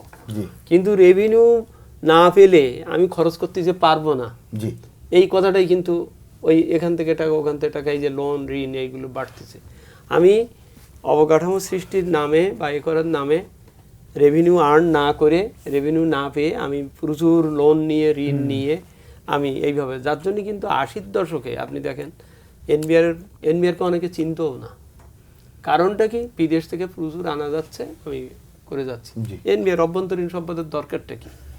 কিন্তু 90-এর দশকে এসে যখন গণতান্ত্রিক পদ্ধতির ভিতরে আসার পর এবং অর্থনীতি যখন বিকাশ ঘটছে, তখন মাথায় আসলো যে অভ্যন্তরীণ সম্পদ তো দরকার, না হলে আমার একসময় কিন্তু 102% পর্যন্ত ওই বিদেশি অর্থ দিয়ে কিন্তু আমাদের উন্নয়ন বাজেট ইয়ে হয়েছে। তাই সেইটা যখন থেকে আসছে তখনই এনবিআর এর দিকে নজর পড়েছে। কিন্তু ডক্টর মনসুর যথার্থই বলেছেন, সেই যে 1922 সালের আয়কর আইন বা সেই যে ব্রিটিশের যে ইস্ট ইন্ডিয়া কোম্পানি যে মানসিকতা, রেভিনিউ আর্ন করা মানে কি কমিশন, এই যে কমিশনের শব্দটা আপনার আসছে, তো আপনি দেখবেন এই ডিপার্টমেন্টের সব অফিসারের নামের সাথে কমিশনার আছে, কমিশনার মানে কি তুমি আয় করতে পারবে, ওখান থেকে তুমি একটা কমিশন পাবা, প্রলুব্ধকরণের একটা যে পদ্ধতি। এখন 1947 সালের পরে বোধ ভারত, আমরা পাকিস্তান, মানে তৎকালীন পাকিস্তান, আমরা ওইটাকে সরকারি বেতনের ভিতরে ফেলে দিয়েছি যে তুমি বেতন পাবা আর তুমি ওদিকে আয় করো। এখন যে লোক প্রচুর টাকা পয়সার লেনদেনের ব্যাপারে যে আইনের ব্যাখ্যা এ করে, তার যদি বেতন এবং এইসব বিষয় এদিকে থাকে, তখন সে অন্যদিকে চলে যায়। এটা তো যাচ্ছেই। তো সেই জন্যেই সংস্কারটা আসলে পলিসির ভিতরে, দৃষ্টিভঙ্গির ভিতরে, সিস্টেমের ভিতরে থাকা দরকার। কিন্তু একটা জিনিস আপনি লক্ষ্য করেন, সেটা হচ্ছে আমাদের যে লোক পলিসি তৈরি করে সেই ওইটি ইমপ্লিমেন্ট করে। ফলে পলিসি তৈরি করার সময় কোথায় কি ফাঁক যোগ রাখলে এটা সুবিধা হবে, সেইভাবে সে ড্রাফট করে। মনসুর ভাই কি সেজন্যই বললেন যে এই টিম দিয়ে হবে না? না, কারণটা ওইটাই। কারণটা আমি দ্বিমত করার কিছু নাই, কারণ আমি তো আর এখন ওই ওখানে থাকলে আমি এটাই বলছি, ভিতরে আর বাইরে তফাৎ কথা না। অবশ্যই আমরা তখনও বলেছি ওইটা কনফ্লিক্ট। পলিসি যে তৈরি করবে সে পলিসি তৈরি করবে এবং ইমপ্লিমেন্টার ওইটাকে ফলো করবে। এনবিআর এর অনেক এসআর তৈরি করার সময় খুব ব্যক্তিগতভাবে লক্ষ্য করেছি, সব কথা ঠিক আছে, কিন্তু ভিতরে এমন এক জায়গায় একটা নোক্তা মেরে দিবে বা একটা নোক্তা দেওয়া আছে যেটা দেখা জানে যে ওই সময় আমার কাছে আসতে হবে। এই যে ব্যাপারগুলো, দৃষ্টিভঙ্গিগুলো, আমি দৃষ্টিভঙ্গির কথা তো বলছি। আইন 1984 সালের আয়কর অধ্যাদেশ এতদিন ধরে বলা হচ্ছে এটাকে আইনে করা হোক, আইন করা মানে কি পার্লামেন্টে এটা পাশ করা হোক বা দেখা হোক, সেটা হচ্ছে না। তো না হওয়ার কারণটাই স্পষ্ট করে বোঝা দরকার যে কেন এটা হচ্ছে না। তো সেজন্য বলছি যে বাস্তবায়নের পলিসি এবং ইমপ্লিমেন্টার একে আলাদা করতে হবে এবং করে এর বাস্তবায়ন দক্ষতা বাড়াতে হবে। বাস্তবায়ন দক্ষতা বাড়াবার ক্ষেত্রে প্রতিনিয়তই বলছি, আসলে হ্যাঁ এটা তো বলছি হচ্ছে বলছি না। কিন্তু সেটা হচ্ছে না। ওই যে বললাম প্রত্যাশা আর এই লক্ষ্যমাত্রা করা বাড়ছে, হচ্ছে না। ব্যর্থতাও বাড়ছে। আমরা আরো বলবো যতদিন পর্যন্ত এটা না হবে। বলতেই থাকবো। বুঝলেন না? যেমন আপনি দেখেন ঘুরে ফিরে এই ব্যাপারটা কি দাঁড়াচ্ছে, আমরা এখানে গণমানুষের বা সকলের জবাব বলা হচ্ছে সকলের কথা। আপনি দেখেন আস্তে আস্তে কিন্তু আমরা ভ্যাটের উপরে, জি যার ইনডাইরেক্ট ট্যাক্স, জি, ভ্যাট নিয়ে কথা বলবো। না না জি, বলছি, এটা জি, আমি পলিসি হিসেবে বলছি। ভ্যাটের উপরে আমরা ভ্যাট টাচেস এভরিবডি, জি from beggar to the owner of the tower. জি, হ্যাঁ, সকলে। Income tax does not, income tax শুধুমাত্র যার আয় আছে ইত্যাদি আছে, কিন্তু আমরা ভ্যাটের দিকে যাচ্ছি। একবার যদি যে প্রশ্নটি করেছিলাম যে এই যে 2.5 লাখ টাকা ব্যক্তির, আচ্ছা যে এটা একটু বলে আমি যাব, বিরতিতে যাব, তার আগে ওটা একটা খুব পুষ্টিকর প্রশ্ন যে এই যে 2.5 লাখ টাকার থেকে উঠছি না কেন বা কতদিন ধরে। এখানে দেখেন 1860 সালে প্রথম যখন ইনকাম ট্যাক্স আইনটি এদেশে জেমস উইলসন সাহেব করলেন, তখন ছিল 200 টাকা, যে 200 টাকা পর্যন্ত হলে এটা লাগবে না বা ইত্যাদি। সেই টাকাটা এখন 2.5 লাখ। এটা ইয়ার টু ইয়ার সিস্টেমের মাধ্যমে এটা বৃদ্ধি পাবে। আপনি 1969 সালে 79 সালে এটা 60,000 টাকা ছিল, এখন সেটা বেশ কয়েক বছর যাবত ওটাকে ওইভাবে রাখা হচ্ছে। কি যুক্তিটা কি তাদের দিক থেকে বলছে যে আপনি যখন বলছেন করদাতার সংখ্যা বাড়াও, করদাতার সংখ্যা তো বাড়াতে হবে। তা আমি যদি এই 2.5 থেকে যদি 3 করি বা 4 যাই, তাহলে আমার অনেক করদাতা চলে যাবে। কিন্তু এটা বুঝতে হবে, এটা ইনকামের উপরে যুক্তিটা কিন্তু না, যেটা ভিত্তি ওটা হওয়া উচিত, কিন্তু এখানে উদ্দেশ্যটা হচ্ছে আমি 2.5 লাখ টাকাকে ধরে রেখে যে করদাতাকে কর জালের ভিতর আনবো, তার কাছ থেকে তো আমি আসলে কর পাবো না, কারণ সে তো খুব অতি প্রান্তিক পর্যায়ের একজন করদাতা। কিন্তু ওই একটা করদাতাকে আনতে গেলে তার অ্যাডমিনিস্ট্রেশন করার জন্য আমার যে সময় বা যে ব্যয় হবে, সেইটা আমার রেশনালাইজ হওয়া উচিত বড় করদাতার দিকে যাওয়ার ক্ষেত্রে। কিন্তু আমি ওই 2.5 লাখের ভিতরে থেকে অধিক লোকের, যেমন গত 2 বছর যাবত আপনি দেখছেন হঠাৎ করে কিছু ইটিআইএন বেড়েছে। এই বেড়েছে কারা? ওই যে কর্মচারীর, সরকারি এবং বেসরকারিকে যে বাধ্যতামূলক করা হয়েছে, সেই কারণে তারা বাধ্য হয়েছে। তো সুতরাং এটা আসলে বাড়া উচিত এবং বাড়িয়ে রেশিও অনুযায়ী যাবে, এবং গেলেই আমার থ্রেশহোল্ডটা বাড়লেই আমার এদিক থেকে এটা যাবে, আমার ওদিকে কিছু সাশ্রয় হবে, প্লাস আমি কাজ করব। কিন্তু এখানে ওই দৃষ্টিভঙ্গির ব্যাপার হয়েছে। আবার বলছি পলিসি এন্ড ইমপ্লিমেন্টার, আমরা ভ্যাট এবং অন্যান্য বিষয় নিয়ে কথা বলবো। তার আগে আপনি যদি একটু ছোট করে বলেন, আমরা বিরতিতে যাব, আপনাদের দুজনের কাছ থেকে শুনবো। ভোক্তার জায়গা থেকে যদি আপনি বলেন যে আলোচনাটি হলো, আসলে এই বাজেট জনগণ, আপনি ট্যাক্স দিচ্ছেন বা আমি ট্যাক্স দিচ্ছি, জনগণের টাকায় ট্যাক্স হচ্ছে, সেই টাকা খরচ হচ্ছে উন্নয়নমূলক বিভিন্ন কর্মকাণ্ডে। সেটি বললেন যে আমরা জানি না আসলে সেখানে আলো আধারি আছে বা লুকোচুরি আছে, এবং সময় মতো সেটি বাস্তবায়ন না হওয়ার কারণেও কিন্তু আমাদের উপরে আবারও ট্যাক্সেশন হচ্ছে। আসলে এ থেকে উত্তরণের কোনো উপায় আছে কিনা? উত্তরণের উপায় আমি মনে করি যে একটা বিষয় সবচেয়ে বেশি পিন পয়েন্ট করতে হবে, যে ভোক্তা যে পয়সা সরকারকে দিচ্ছে, সেই পয়সাটা কি সরকারের ঘাড়ে পকেটে কি শতভাগ যাচ্ছে, না মাঝখানে সিস্টেম লস হয়ে যাচ্ছে, সেইটা কোয়ান্টিফাই করা, সেইটাকে প্রোটেক্ট করা। আর পাশাপাশি হচ্ছে ভোক্তা ঘুষ এবং দুর্নীতির মাধ্যমে যে পয়সাটা সিস্টেমে খেয়ে ফেলতেছে, তাহলে ভোক্তা কিন্তু সে রাজস্ব দিচ্ছে 2 ফর্মে। তাহলে এই 2 ফর্মের রাজস্ব যদি রাষ্ট্র কোষাগারে নিয়ে যেতে সক্ষম না হয়, তাহলে যেসব প্রক্রিয়ায় এটা বাড়ানোর চেষ্টা করেছে সেটা কোনো সফল পদক্ষেপ হবে না। সরকারকে এই 2 জায়গায় আসতে হবে। দুর্নীতির টাকাটা সরকারের ঘরে নিয়ে যেতে হবে, এবং যে টাকাটা সরকার রাজস্বের নামে আমার কাছ থেকে আদায় করছে সেটা সরকারের কোষাগারে স্ট্রেট উইদাউট সিস্টেম লসে পৌঁছাইতে হবে।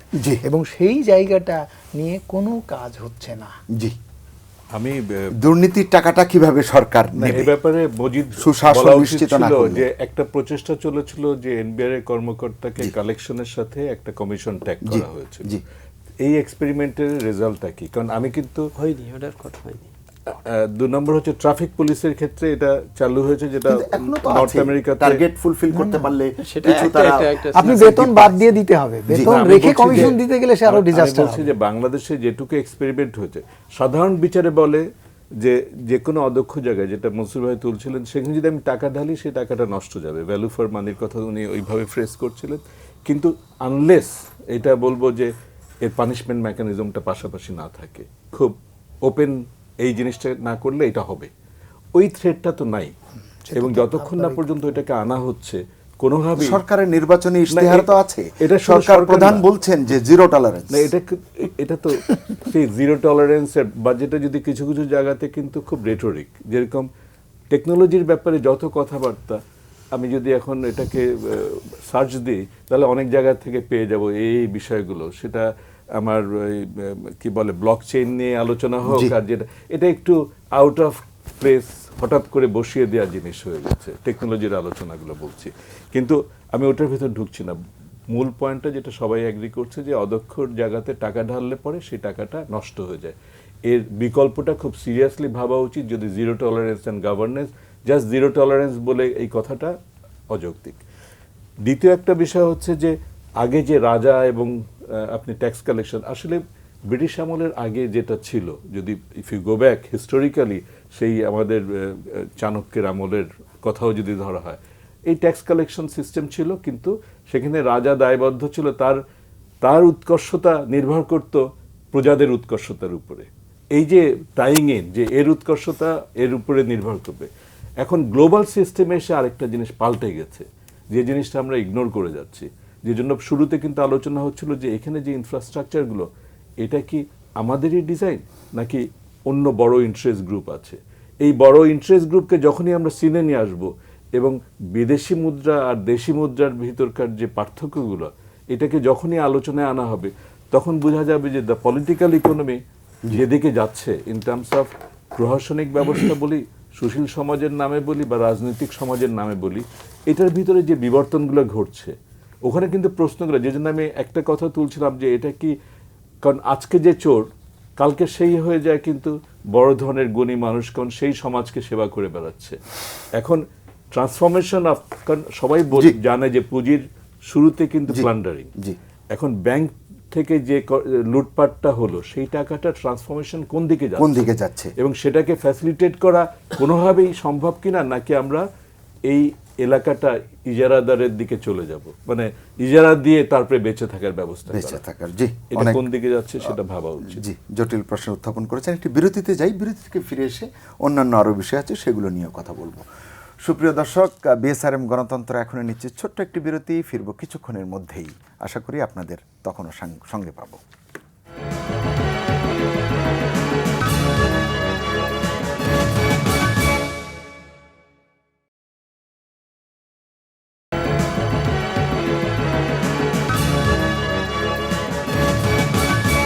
আবারও স্বাগত। দেখছিলেন বিএসআরএম গণতন্ত্র এখন। কেমন হলো বাজেট, এ নিয়ে কথা বলছিলাম। আমার সঙ্গে স্টুডিওতে আছেন চারজন অতিথি। আমার সঙ্গে আছেন ডক্টর মোহাম্মদ আব্দুল মজিদ, সাবেক সচিব এবং সাবেক চেয়ারম্যান এনবিআর। আমার সঙ্গে আছেন ডক্টর হাসান মনসুর, নির্বাহী পরিচালক পলিসি রিসার্চ ইনস্টিটিউট। আছেন ডক্টর সাজ্জাদ জহির, নির্বাহী পরিচালক ইকোনমিক রিসার্চ গ্রুপ। এবং আছেন ডক্টর এম শামসুল আলম, জ্বালানি উপদেষ্টা ক্যাব। আপনাদের চারজনকে আবারও স্বাগত জানাচ্ছি। আমরা বাজেট নিয়ে কেমন হলো এটি নিয়ে কথা বলছিলাম। আসলে অনেক কথাই বলা যাবে না হয়তো স্বল্পতার কারণে। আপনি যদি একটু জ্বালানি সেক্টরের কথা আমি একটু আলোচনা করতে চাই, কারণ যে বাজেটটি পেশ করা হলো, এখানে বিদ্যুৎ এবং জ্বালানি খাতের সঙ্গতি অসঙ্গতিগুলো আপনার কাছে এখন পর্যন্ত যা নজরে এসছে একটু যদি বলেন। আমি আমার জায়গা থেকে বলার আগে আমি ভোক্তার জায়গা থেকে, এটা ভোক্তা কতটা ভোক্তা অধিকার খর্ব করবে না উন্নত করবে একটু যদি বলেন। যে 1 এপ্রিল থেকে গ্যাসের দাম বাড়ানোর জন্য একেবারে পর 4 দিনে 2 বেলা শুনানি করে আমাদেরকে অস্থির করে ফেলে দিয়েছিল জি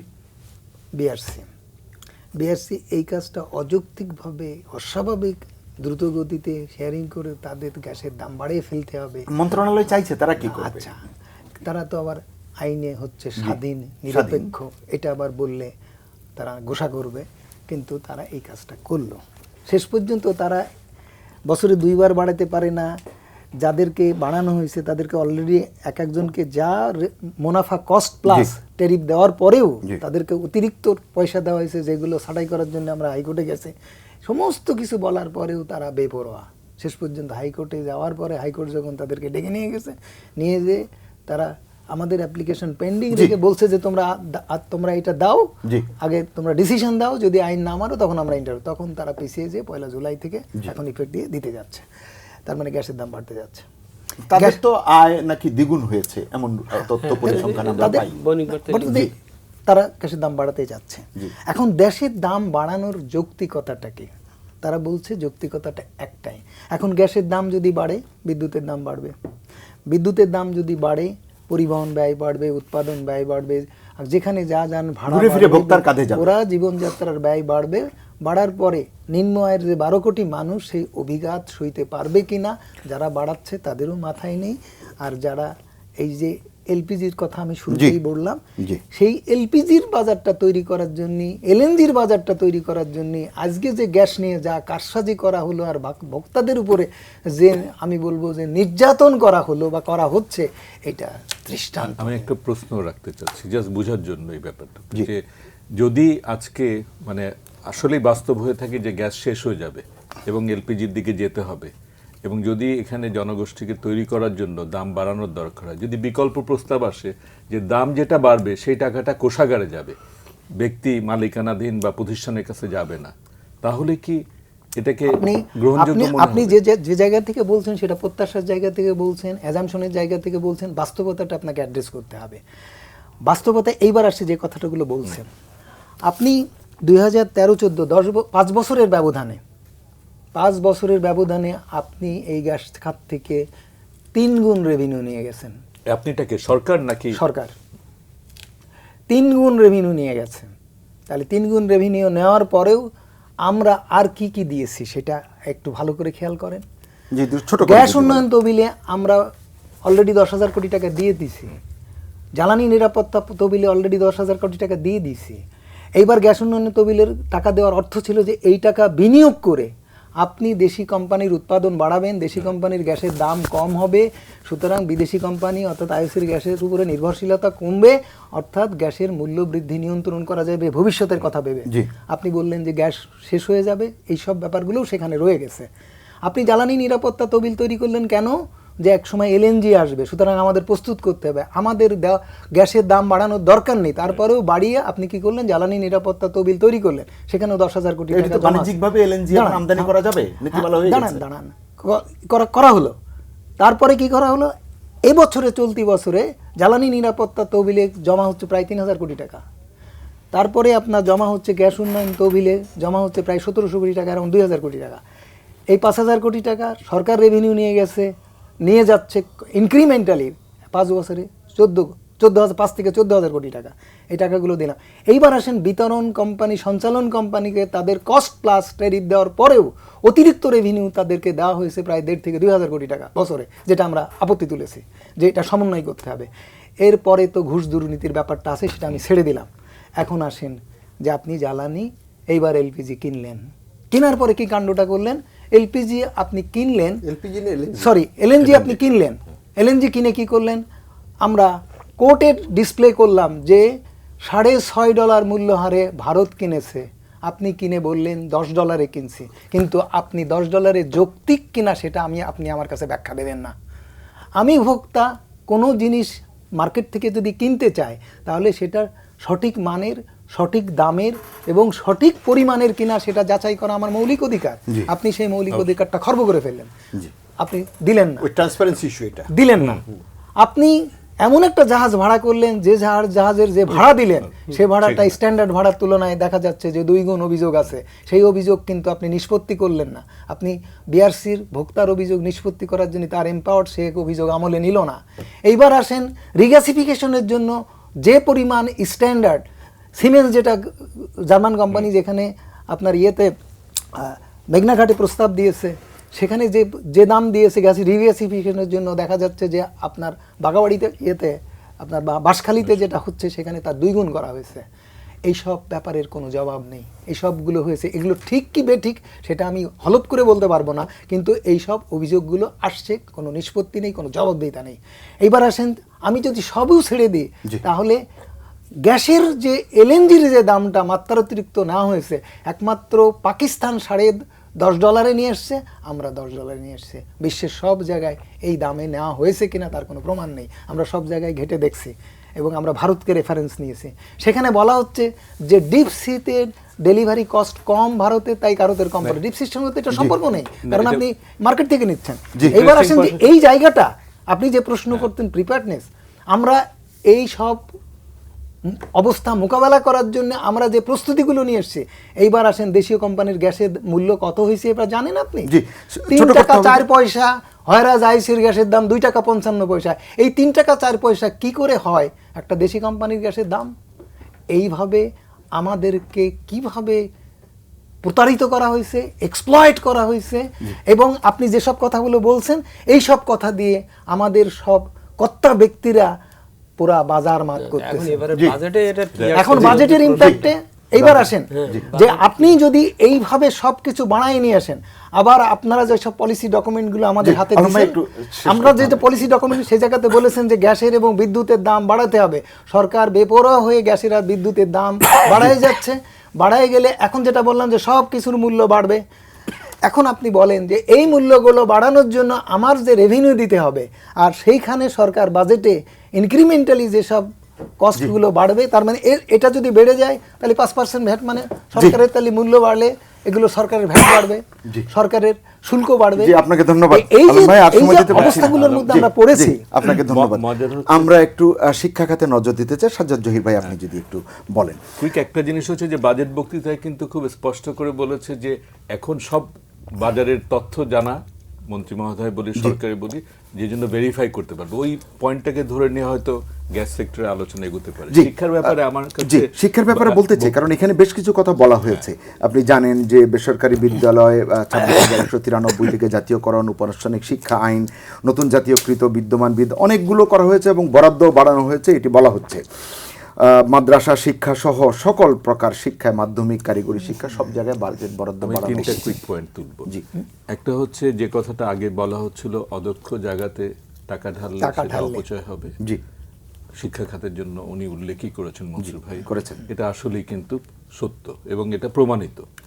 দ্বিতীয় বিষয় তুলব হচ্ছে যেটা আমাকে খুব ইঙ্গিত আকারে বাজেট স্পিচে কিন্তু বলা হয়েছে, যে জাপানের দৃষ্টান্ত টেনে এবং আমাদেরকে বিদেশি প্রশিক্ষক আনতে হবে।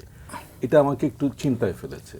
With all due respect to all my NRB friends বলি, আমি বলি এটা হচ্ছে foreign citizens of foreign country যারা বাংলাদেশি অরিজিন। এনাদের ক্ষেত্রে আগেও অনেক এক্সপেরিমেন্ট হয়েছে, কিন্তু বাস্তবে কোনো কোনো জায়গায় কিন্তু খুব এফেক্টিভলি রিটার্ন পাওয়া গেছে, অনেক দেশও পেয়েছে। কিন্তু এই জায়গাতে খুব সুচিন্তিত কোনো নীতিমালা নাই। আমরা, আমার জানা মতে, কেয়ারটেকার গভর্নমেন্ট ফখরুদ্দিন সাহেবের আমল থেকে কতগুলো জায়গাতে খুব কনসেশন দিয়ে আসা হয়েছে। দুই ধরনের, মানে আমার মনে আছে যে যখন নর্থ সাউথ ইউনিভার্সিটি হলো তখন 3 কাতারের শিক্ষক ছিল, সাদা চামড়ার একজন হচ্ছে বাঙালি যে বিদেশে থাকেন, বিদেশি নাগরিক, আরেকটা হচ্ছে বাঙালি যে দেশে থাকেন। এই পর্যায়গুলো পার হওয়ার পরে আজকে যখন এই সেন্টেন্সটা আমি শুনলাম, তখন আমার কাছে আবার শঙ্কা জাগলো। কারণ যে জিনিসটা ঘটছে যে সামহাও আমাদের মতো দেশগুলোতে, মানে এটাকে আমি বলি মানে পোস্ট নিও colonial phase, in the sense যে মানে কলোনিয়াল পিরিয়ড আমরা একটা দেখেছি, নিও কলোনিয়ালে আমরা কম্পিউটার বুর্জোয়ার কথা বলতাম। এখন কি হয়েছে যে আমাদের স্বজাতির লোকজন যারা বিদেশে নাগরিকত্ব নিয়েছে তারাই আবার ফিরে আসছে একটা বয়সে এসে, কেউ কেউ কিন্তু কন্ট্রিবিউট করার মতো, আর কেউ কেউ মানে এটা যেরকম রাস্তাঘাটে ভিক্ষার ব্যাপারে কে জেনুইন আর কে জেনুইন না, এটা কিন্তু ডিফারেন্সিয়েট করা ডিফিকাল্ট, মুশকিল। আমাদের একটা মেকানিজম বের করতে হবে এই ডিফারেন্সিয়েট করা, তা না হলে কিন্তু আমরা বড় আকারে ধরা খেয়ে যাব। ক্যাপাসিটি বিল্ডিং হবে না, প্রশিক্ষক আনার নামে আবার অর্থ আমরা রেমিটেন্সের টাকাগুলো আউটফ্লো ঘটবে ইন এ লিগ্যাল ফ্রেমের ভিতর দিয়ে, কিন্তু আমাদের দেশকে সেটি তো সহজীকরণ করা হয়েছে ইতিমধ্যে। যে একটু স্বাস্থ্য খাতের দিকে যদি একটু নজর দিতে চাই, আপনি জানেন যে 29,464 কোটি টাকা মোট বরাদ্দ, জিডিপির 1.2%, মোট বাজেট বরাদ্দের 5.63%, এটি প্রস্তাব করা হয়েছে। এবং স্বাস্থ্যমন্ত্রী তো নতুন স্বাস্থ্যমন্ত্রী মানে প্রতিমন্ত্রী থেকে স্বাস্থ্যমন্ত্রী হওয়ার পর থেকে তিনি বলেই চলেছেন স্বাস্থ্য সূচকে অনেক উন্নতি হয়েছে। তৃণমূলের স্বাস্থ্য ব্যবস্থা কি, আরবান হেলথ কেয়ারের অবস্থা কি, এবং স্বাস্থ্য কমপ্লেক্সগুলোতে কি অবস্থা, হরহামেশা আমরা পত্রিকার পাতা খুললেই বা গণমাধ্যমে চোখ বুলালেই আমরা দেখতে পারি। আসলে এই ক্ষেত্রেও সুশাসন বলুন, সুশাসনের ঘাটতি এবং দুর্নীতির যে মহাপ্রলয় বিস্তার, এটি বা বাজেটে যা বলা হয়েছে, এ দিয়ে কি আমাদের যে চাহিদা তা পূরণ হবে, বা এর বাস্তবায়ন নিয়ে আপনি কি ভাবেন? দেখুন, স্বাস্থ্য একটা খাত যেখানে আমাদের সত্যিকার বলতে হবে যে অগ্রগতি হওয়া সত্ত্বেও বিপর্যয় অনেক বেশি, এবং এটা এমন একটা খাত যেখানে গুণগত মান বৃদ্ধির জন্য টাকার দরকার হয় না, আমাদের দরকার হচ্ছে মনোভাবের পরিবর্তন এবং স্কিলড লেভেলের পরিবর্তন। আমরা যদি একটা টেকনিশিয়ান, সে যদি পড়তে না পারে, ইমেজটাকে রিড করতে না পারে, আমি যদি তাকে হাই রেজলিউশন ক্যাট স্ক্যান অমুক এনে দেই, সে কী করবে ওটা দিয়ে? সমস্যাটা তো ওইটাই। আমাদের ডাক্তাররা তারা পাশ করার পরে আর কোনো কেনাকাটাই তো খুব আমরা পাশ করার পরে তারা কোনো ট্রেনিংয়ে যায় না। That's the reality.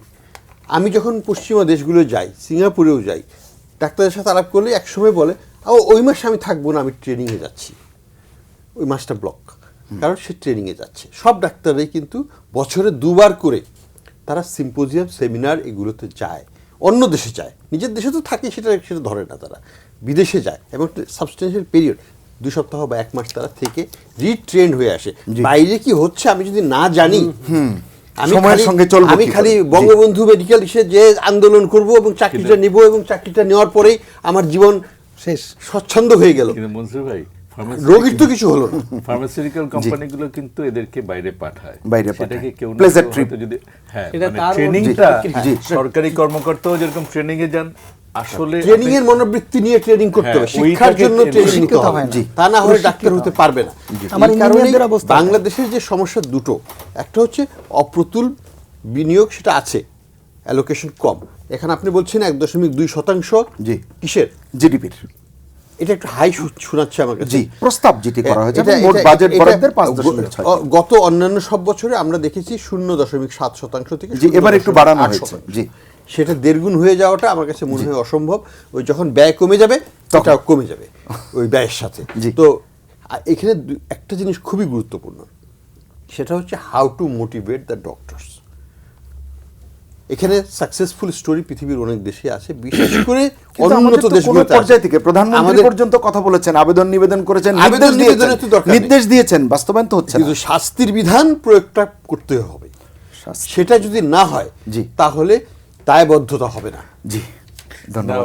একটু ভ্যাট নিয়ে কথা না বললেই নয় আলোচনা, কারণ ভ্যাট 1 জুলাই থেকে হচ্ছে, 2012-তে এটি হলেও এটি নতুন আইন এখনো আমাদের কাছে বাস্তবায়নের জন্য। ভ্যাট নিয়ে অনেক কথা বলবার ছিল, এরকম পুরো একটি অনুষ্ঠান ভ্যাট নিয়ে করবার মতো তথ্য উপাত্ত রয়েছে। ইসিআর কাজ করেনি, এখন বসানো হচ্ছে ইএফটি, এবং এটি ব্যবসায়ীদের, দোকান মালিক সমিতির সদস্য সংখ্যা 30 লাখ, এবং বলা হচ্ছে যে তাদের যারা ভ্যাট মুক্ত সীমা যদি 50 লাখ হয় তাহলে 80% এই আওতার বাইরে চলে যাবে, তাহলে থাকবে 20%, 5 থেকে 6 লাখ। কিন্তু এই অর্থ বছরে দেওয়া হবে মাত্র 10,000 দোকানে ইএফডি দেওয়া হবে, এবং আগামী অর্থ বছরে এটি হয়তো 90,000-এ যাবে। তাহলে 6 লাখ বনাম 10,000 বা 90,000 কি দাঁড়াবে? এবং একজন ইসিআর নিয়েও আমরা টাকা গভর্নমেন্ট এক্সচেকারে দেই না, এমন অভিজ্ঞতা আমাদের আছে। কিন্তু ইএফডি ধরেন যেখানে নেই, কিভাবে যথাযথভাবে পদ্ধতি ঠিক রেখে রাষ্ট্রীয় কোষাগারে ভ্যাটের টাকাটি যাবে? হ্যাঁ, দেখুন, ভ্যাট আইনটির সংস্কার যেটা 2012 সালে করে, তার মুখ্য উদ্দেশ্যই ছিল যে ভ্যাট যেহেতু একটা খুব হিসাব কিতাবের ব্যাপার, ডকুমেন্ট রাখার ব্যাপার, এটা পারে না ইত্যাদি, সেই জন্যই এমন একটা স্বয়ংক্রিয় পদ্ধতি, মানে অটোমেশন যেটা বলি, অনলাইনিং করে এই কাজগুলো ওরা করবে, এতে আমার ওটা বাড়ানোর সহজ হবে। কিন্তু গত 7 বছরে কিন্তু আসলে এই আসল জিনিসটি, এটি কিন্তু 2012 সালের আইনের যে 14 কি 15 ধারায় কিন্তু এই যে অনলাইন করতে হবে, এটা কিন্তু স্থগিত করা হয়নি, তখনই কিন্তু ওটা চালু করে দেওয়া হয়েছিল যেটা থাকবে, কিন্তু 7 বছরে সেটা সেইভাবে আসেনি। ফলে এখন হচ্ছে কি, এই যে এবার যেটা এটা করা হচ্ছে, কারণ আর যদি এটাকে আরও পিছনে, তাহলে এরপরে আর এটা অলরেডি তাহলে আবার নতুন করে সংস্কারের অলরেডি এটা সেই পয়েন্টে চলে আসছে আর কি। তো এটা যেমন ওই যে অন্যতম যে সত্যটি ছিল 15%, জি সেটা স্তরগুলো স্তর করা হয়েছে। এখানে 5টা স্তর করা হয়েছে। ডক্টর মনসুর এর বাদে আরো কয়েক জায়গায় বলেছেন এবং এটা খুব অত্যন্ত যৌক্তিক। সেটা হচ্ছে ওই যে রিবেট দেওয়া আর রিবেট না দেওয়ার এই যে ব্যাপারটা, এখানে কিন্তু একটা ভালো তর্ক বাঁধবে এবং এটা স্বাভাবিকভাবে বাঁধবে এবং প্রস্তুতি না থাকলে ইএফডি মেশিন না হলে এটা তো বিরাট সমস্যা হবেই।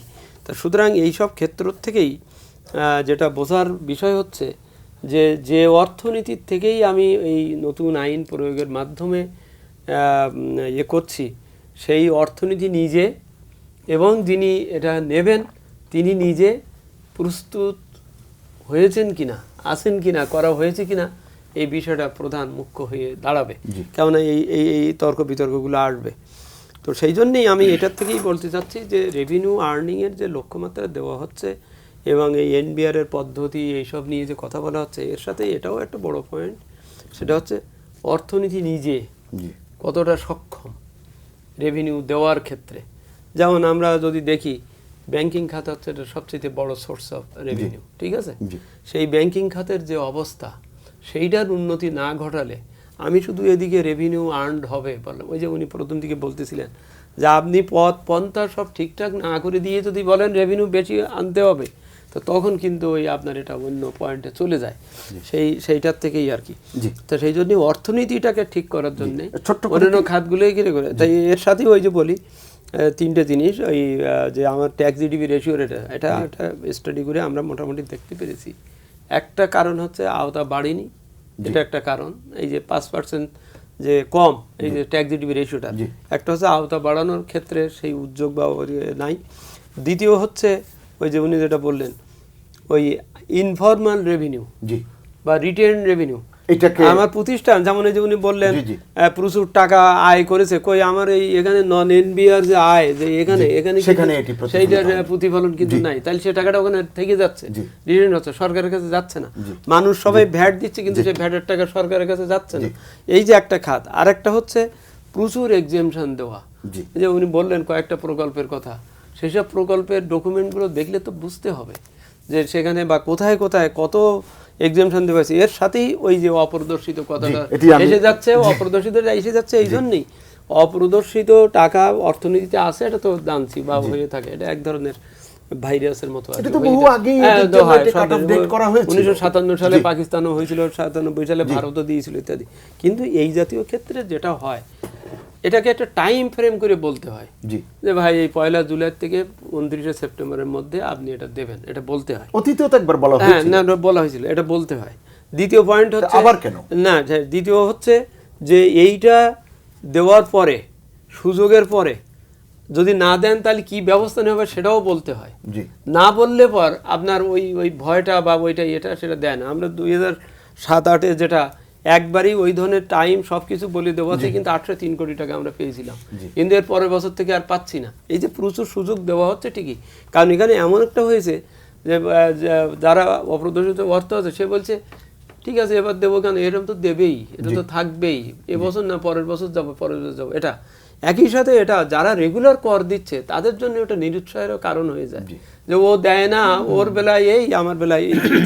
তো সেই জন্যেই এই গয়রহ এবং প্রতি বছর এই অপ্রদর্শিত অর্থের সুযোগ দেওয়া হবে এই কথা বলে কিন্তু কোনো রিটার্ন, আওয়ামী লীগ তো তাদের নির্বাচনী ইশতেহারে বলেছিল যে ঘুষ, অবৈধভাবে উপার্জিত আয়, কালো টাকা, চাঁদাবাজি, টেন্ডারের অপকৌশল ও পেশি শক্তির ব্যবহার সম্পূর্ণ নির্মূল করা হবে। ইশতেহার ঘোষণার পরে সপ্তম মাস আমরা অতিক্রম করছি, সরকারের এখন 6ষ্ঠ মাস চলছে, নতুন সরকারের বাস্তবায়ন কবে দেখব? ওই তো সেই জন্যই নির্মূলের কথাটা, আপনি যদি এই বিষয়ে একটু, যে জিরো টলারেন্স বলে যেসব কথাগুলো বলা হচ্ছে ওই কথা বলে থেমে গেলে তো হবে না। জি, একেবারে ছোট্ট করে বিষয় থাকতে হবে। জিরো টলারেন্স সরকারের, জি, আর প্রধানমন্ত্রী ক্ষমতায় এসে বললেন যে সারা সমাজ দুর্নীতিতে ছেয়ে গেছে। সেই বিষয় দুটি বাজেটে কোনো প্রতিফলন হয়নি, অর্থাৎ প্রধানমন্ত্রী এবং সরকার নিজেই বাজেটে উপেক্ষিত। এই উপেক্ষার মূল জায়গাটা কোথায়? মজিদ ভাই ছোট করে কথাটা বলে গেছে, কিন্তু কথাটা অনেক বড়। যিনি পলিসি তৈরি করেন, বাস্তবায়নকারী যদি পলিসি তৈরি করে, সে পলিসি কোনোদিন জনস্বার্থ রক্ষা করতে পারে না, সরকারের উদ্দেশ্য বাস্তবায়ন করতে পারে না। আমি তার সঙ্গে আরেকটা কথা যোগ করব, যিনি আইন তৈরি করেন, তিনি যদি পলিসি তৈরি করেন, তিনি যদি বাস্তবায়ন করেন, তাহলে তিনি এই প্রক্রিয়ার মধ্য থেকে যে ধরনের সুযোগ এবং সুবিধা তৈরি করবেন, তাতে করে আমরা যেসব আলোচনা সমালোচনা বা যেসব প্রত্যাশা বা যেসব প্রত্যয় ব্যক্ত করলাম তা ব্যর্থ হতে বাধ্য। আপনি সংসদ সদস্যরা এত বেশি বেপরোয়া হয়ে গেছে যে তারা আজকে যেসব কথাবার্তা বলা হয়েছে, যেসব কথাবার্তা বলা হয়নি, সব কিছুর বেনিফিশিয়ারিজ তারা। আজকে ব্যাংকের টাকা লুটপাট হওয়া থেকে আরম্ভ করে শেয়ার বাজারের কেলেঙ্কারি হওয়া থেকে আরম্ভ করে লাগামহীন প্রধানমন্ত্রীর বক্তব্যে যে দুর্নীতিতে সারা সমাজ ছেয়ে গেছে, সব কিছুর জন্য তারা এককভাবে দায়ী। এই কথাটা যদি প্রধানমন্ত্রী স্বীকার করে কিনা জানি না, তবে আমার মনে হয় আমার এই কথার সঙ্গে দেশের বক্তা সমাজের কারোরই ভিন্ন মত নেই। এই জায়গাটা যদি আমরা এই অপ্রিয় সত্য কথাটা যদি ধারণ করে প্রধানমন্ত্রীর এই বক্তব্যটা যে সারা সমাজ দুর্নীতি ছেয়ে গেছে, এটাকে ঠেকানোর জন্য আগে 300টা এমপিকে তাদেরকে শুধু আইন প্রণয়নের মধ্যে সীমাবদ্ধ করি, আর কিছু করার দরকার নেই। উনি যে কথাটা বলেছে, কারণ তাহলে ওই নীতি প্রণয়নকারীকেও তখন নীতি প্রণয়নের মধ্যে থামায় রাখা যাবে, তাহলে এসব কিছু সমাধান হবে, আর কিচ্ছু করা লাগবে না। নতুন অর্থমন্ত্রী মন্ত্রী হওয়ার পরে বলেছিলেন যে ব্যাংকিং সেক্টর তো বেশ কিছুদিন যাবতীয় একটা অস্থিরতার মধ্যে আছে, সংকটের মধ্যে আছে। তিনি বলেছিলেন যে আমি এসেছি গ্ল্যামারাস ব্যাংকিং খাত ফেরাতে। এই বাজেটে ব্যাংকিং সেক্টরকে গ্ল্যামারাস ব্যাংকিং সেক্টর করবার ক্ষেত্রে কি পদক্ষেপ দেখলেন? উনি আসার পরে যে বক্তব্য দিয়েছিলেন সেটা আশান্বিত করার বক্তব্য, কিন্তু পরের যে স্টেপটা দিলেন সেটা কিন্তু খুবই দুর্ভাগ্যজনক। সেখানে যেটা করা হলো বা যেটা কোর্ট কর্তৃক এখন স্থগিত আছে, এখনো আছে, হয়তো এটা ভেকেট করে দেওয়া হবে, হয়তো এটা বাস্তবায়িতও হয়ে যাবে, সেটা কিন্তু অর্থমন্ত্রী যখন বলেন সব ঋণ খেলাপিকে জেলে পাঠালে তো চলবে না। কোনো আইনেই বলে না, পৃথিবীর কোনো দেশেই বলে না যে সব ঋণ খেলাপিকে জেলে পাঠাতে হবে। দৃষ্টান্তমূলক কিছু শাস্তি বিধান রাখতেই হবে, কিন্তু আইনগত এভাবে ইন্টারপ্রিটেশন করা যায় না। জেনুইনলি যারা ব্যাংক্রাপ্ট তাদের জন্য একটা লিগ্যাল প্রসেস থাকতে হবে, ব্যাংক্রাপসি ল থাকতে হবে, এটা ইত্যাদি ইত্যাদি। এই স্টেটমেন্টে আমি যে জিনিসটা লক্ষ্য করলাম, একটা সুন্দর প্যারাগ্রাফ আছে যেখানে বলা হয়েছে কয়েকটা ভালো কথা। 1 নম্বর বলা হয়েছে যে ব্যাংকিং খাতের অবস্থা ভালো নয়। স্বীকৃতিটা গুরুত্বপূর্ণ, কারণ আগে পলিটিক্যাল অ্যাকসেপ্টেন্সটা থাকতে হবে, ওনার যে সমস্যাটা আছে সেটা স্বীকৃতিটা এখানে আছে। 2 নম্বর বলা হয়েছে এখানে যে যারা ইচ্ছা করে সম্পদ মানে টাকা দিচ্ছেন না তাদেরকে বিরুদ্ধে আইনগত ব্যবস্থা নেওয়া হবে। We want to see that, but that statement is there. Secondly তারপরে যেটা বলা হয়েছে যে কনসলিডেশন এবং মার্জার অ্যাকুইজিশন ইত্যাদি করার জন্য ব্যবস্থা থাকবে, আইনগত ব্যবস্থা থাকবে, সেটাও ভালো কথা, সেটাও আমরা চাই, কারণ দুর্বল এই ছোটো ছোটো ব্যাংকে এগুলো নিয়ে টিকিয়ে রাখা মুশকিল। ফাইনালিও যেটা বলা হয়েছে যে এই এই এই এই খাতটাকে ওনারা পুনর্গঠনের দিকে নিয়ে যাবেন এবং একটা কমিশন মতো করতে চাচ্ছেন, চিন্তা করবেন। এটা বলছে কমিশন নিয়ে আমরা চিন্তা ভাবনা করব। এখন আমার যেটা বক্তব্য হচ্ছে কথাগুলো সবই ভালো, কিন্তু আমি আগামী মাস থেকে এটার সঠিক বাস্তবায়ন দেখতে চাই। বাংলাদেশের মতো দেশে আমরা আশা করি না যে মার্জার অ্যাকুইজিশন একলাই হবে, এটি সরকারকে ক্যারেট অ্যান্ড স্টিকের মাধ্যমে দুর্বলগুলোকে সবলের সাথে নিয়ে আসতে হবে, সেটা করতে হবে সরকারকে। 2 নম্বর যেটা হচ্ছে যে যারা ইচ্ছাকৃতভাবে ডিফল্টার তাদেরকে কিছুটা হলেও সিলেক্টিভলি আইডেন্টিফাই করে, irrespective of their political affiliation, তাদেরকে যদি 5টা, আমি বেশি চাচ্ছি না, 5টা বড় ঋণদাতাকে যদি সত্যিকার যারা খেলাপি ইচ্ছাকৃতভাবে, তাদেরকে চিহ্নিত করে তাদেরকে যদি কঠোরভাবে শাস্তির বিধান করা হয় জেল সহকারে, আমার মনে হয় আমরা সমস্যার সমাধানে 5 বছর এগিয়ে যাব। জহির ভাই, বাস্তবায়নের ক্ষেত্রে তো এটি শুনলেন, আমরা একটু আরেকটা দিকে আপনার দৃষ্টি আকর্ষণ করতে চাই। এডিপি বরাদ্দ, আপনি জানেন যে এবার 2 লাখ কোটি টাকা ছাড়িয়ে গেছে, তাই না? এখন কিন্তু আপনি জানেন যে অতি সম্প্রতি বিআইপি তাদের এক গবেষণা প্রতিবেদনে বলেছে এডিপি বরাদ্দ যেটি করা হয় এক্ষেত্রে বৈষম্য জেলাওয়ারি, তাহলে এই যে উন্নয়ন সুষম হবে কি করে? এটি তো এই বাজেট স্পিচে কিন্তু এই জেলাওয়ারির বরাদ্দ না, এখানে নেই। আমি বলছি যে আপনি 2 লাখ কোটি টাকা ছাড়িয়ে গেল আপনার উন্নয়ন বরাদ্দ, এবং এখানে আরও একটি পয়েন্টে আপনার ছোট করে বক্তব্য চাই। মেগা প্রকল্পে মেগা বরাদ্দ হচ্ছে, যে কারণে প্রয়োজন থাকা সত্ত্বেও, যৌক্তিক থাকা সত্ত্বেও অনেক প্রকল্পে বরাদ্দ দেওয়া যাচ্ছে না, এমন চিত্রও আছে। এটা শুরুতেই কিন্তু একটা আলোচনা উঠেছিল যে আসলে পাবলিক প্রজেক্টগুলোর অডিট দরকার, জি, যেটা আগে কিন্তু মন্ত্রী মহোদয়কে বলাও হয়েছে এবং আমরা আশা করছিলাম যে এই বিষয়টাতে অ্যাটলিস্ট একটা প্রাথমিক সূচনাটা ঘটবে, কিন্তু এটা ঘটেনি আর কি কোনো। এবং সেই জায়গাতে ফিরে যাই আমরা আবার, যে কোনো গ্রুপ আছে কি এনাফ শক্তি প্রয়োগ করতে পারে বাধ্য করতে। এই জায়গাতেই কিন্তু আমি পলিটিক্যাল ইকোনমি সাইড থেকে দেখি যে একটা ফেইলিওর আমাদের। কোনো কোনো জায়গাতে একটা গ্রুপ তৈরি করা যায়, বা তার যেমন একটা ভ্যাটের কথা বলি, ভ্যাটটাতে ট্যাক্স কালেক্ট করছে একটা business group on behalf of সরকার। জি, এখন ওই কালেক্টর গ্রুপটা সে ফাঁকি দিয়ে তার নিজের লাভ করতে পারে। দুদিক থেকে লাভ হচ্ছে আমরা জানি, সে তার প্রফিটটাকে রিপোর্ট করতে হচ্ছে না, আর অন্যদিকে সে বাড়তি আয় করছে ভ্যাটের মাধ্যমে। এই জিনিসটা রিকগনাইজড, এবং সেই জায়গাটাতে যে আপনি কাউন্টার করতে হলে তাহলে কনজিউমার গ্রুপ যে ভ্যাটটা পে করছে তাকে একটা সিস্টেমের ভিতরে যদি আনা হয় পলিসির দিক থেকে। এবার যেটি বলা হচ্ছে ইএফডি যেটি করা হবে এটি এনবিআর এর সার্ভারের সঙ্গে যুক্ত থাকবে, এটি নাকি করা যাবে না। আমাকে যদি একটা ইনসেন্টিভ দেওয়া হয় যে আমি যে ভ্যাটটা দিচ্ছি সেই ভ্যাটটার থেকে আমি একটা রিটার্ন পেতে পারবো, ট্যাক্স রিবেটের যে কথাটা, সেই জিনিসটাকে পলিসি লেভেলে চিন্তা করতে হবে। একটু চিন্তা হচ্ছে একটা প্রাইস, বাইরের অনেক দেশে শপিং করলে এই ধরনের ওই রিসিটগুলো লটারি করে বা 10-12 জনকে প্রতি মাসে রিওয়ার্ড দেওয়ার ব্যবস্থা চিন্তা করা হচ্ছে। এটাই হচ্ছে কনজিউমার গ্রুপকে কিভাবে অ্যাক্টিভেট করা যায় বলি, বা অন্য পজিটিভ ফোর্সকে কিভাবে অ্যাক্টিভেট করা যায়, সেই লাইনে চিন্তা ভাবনাটা করার দরকার। আর এমনি বাজেট যেটা বলা হচ্ছে বরাদ্দের ব্যাপারটাতে আমার কাছে মনে হয় মেগা প্রজেক্টটা যত দ্রুত এই জায়গার জন্য অডিটটা দরকার হচ্ছে, যাতে কিনা ইনএফিশিয়েন্ট মানে কস্ট প্রত্যেকটি প্রকল্পে তো মেয়াদ বাড়ানো হচ্ছে। হ্যাঁ, মেয়াদ বাড়ানো হচ্ছে, কস্ট না। যেমন পদ্মা সেতুটা আমার কাছে মনে হয়েছে যেন মেট্রো রেলও তো পিছানো, মেট্রো রেলের পিছনে এলিভেটেড এক্সপ্রেসওয়ে থেকে শুরু করে অন্যান্য অনেক কিছু জিনিস এমন ভাবে জড়িয়ে পড়েছিল, আর তার আগে তো আমাদের বিমানের যে জিনিসগুলো সমস্যা তৈরি করেছিল। সো আমার কাছে মনে হয় মেগা প্রজেক্টগুলো দ্রুত সম্পাদনটা বরং জরুরি। অন্য কারণে বলছি, কারণ তার রিটার্নটা আমরা পাবো অর্থনীতিতে। জি, একটু মানে বাজেটের দিকে তাকিয়ে থাকে পুঁজিবাজারের বিনিয়োগকারীরা, সাধারণ বিনিয়োগকারীরা, আপনার কি মনে হয় তাদের জন্য কিছু আছে এই বাজেটে? ওই যে একটা বাড়ানো হয়েছে শুধু ওই মানে 25,000 থেকে 50,000 টাকা করা হয়েছে। দ্বৈত করের ক্ষেত্রেও একটু সুবিধা দেওয়া হয়েছে। এতে কোনো লাভ হবে কিনা? না, আমাদের পুঁজিবাজারের মেন সমস্যা হচ্ছে আমার সামনে খাবার আছে কিন্তু আমার অ্যাপিটাইট নাই। অর্থাৎ ভালো প্রকল্প, ভালো কিন্তু আমার অ্যাপিটাইট না থাকে। 26টা শুনেছিলাম সরকারি, এখন 15টাই নেমে এসেছে। আবার অথবা কখনো কখনো দেখা যাচ্ছে আমার চাহিদা আছে কিন্তু সামনে ভালো খাবার নাই। অর্থাৎ যেসব কোম্পানিগুলো বা যেসব এমনকি সরকারি সংস্থাগুলো এগুলোকে পুঁজিবাজারে আসা দরকার, এটা বহু বছর করা হচ্ছে, সেটা আসতেছে না। বরং ওই যে আমার খাদ্য আছে কিন্তু ভালো, অর্থাৎ দুর্বল টাইপের এই টাইপের এগুলো আসছে, এসে তারা ওই তার ঋণের টাকা শোধ করবার জন্যই সে পুঁজিবাজারে আসতেছে।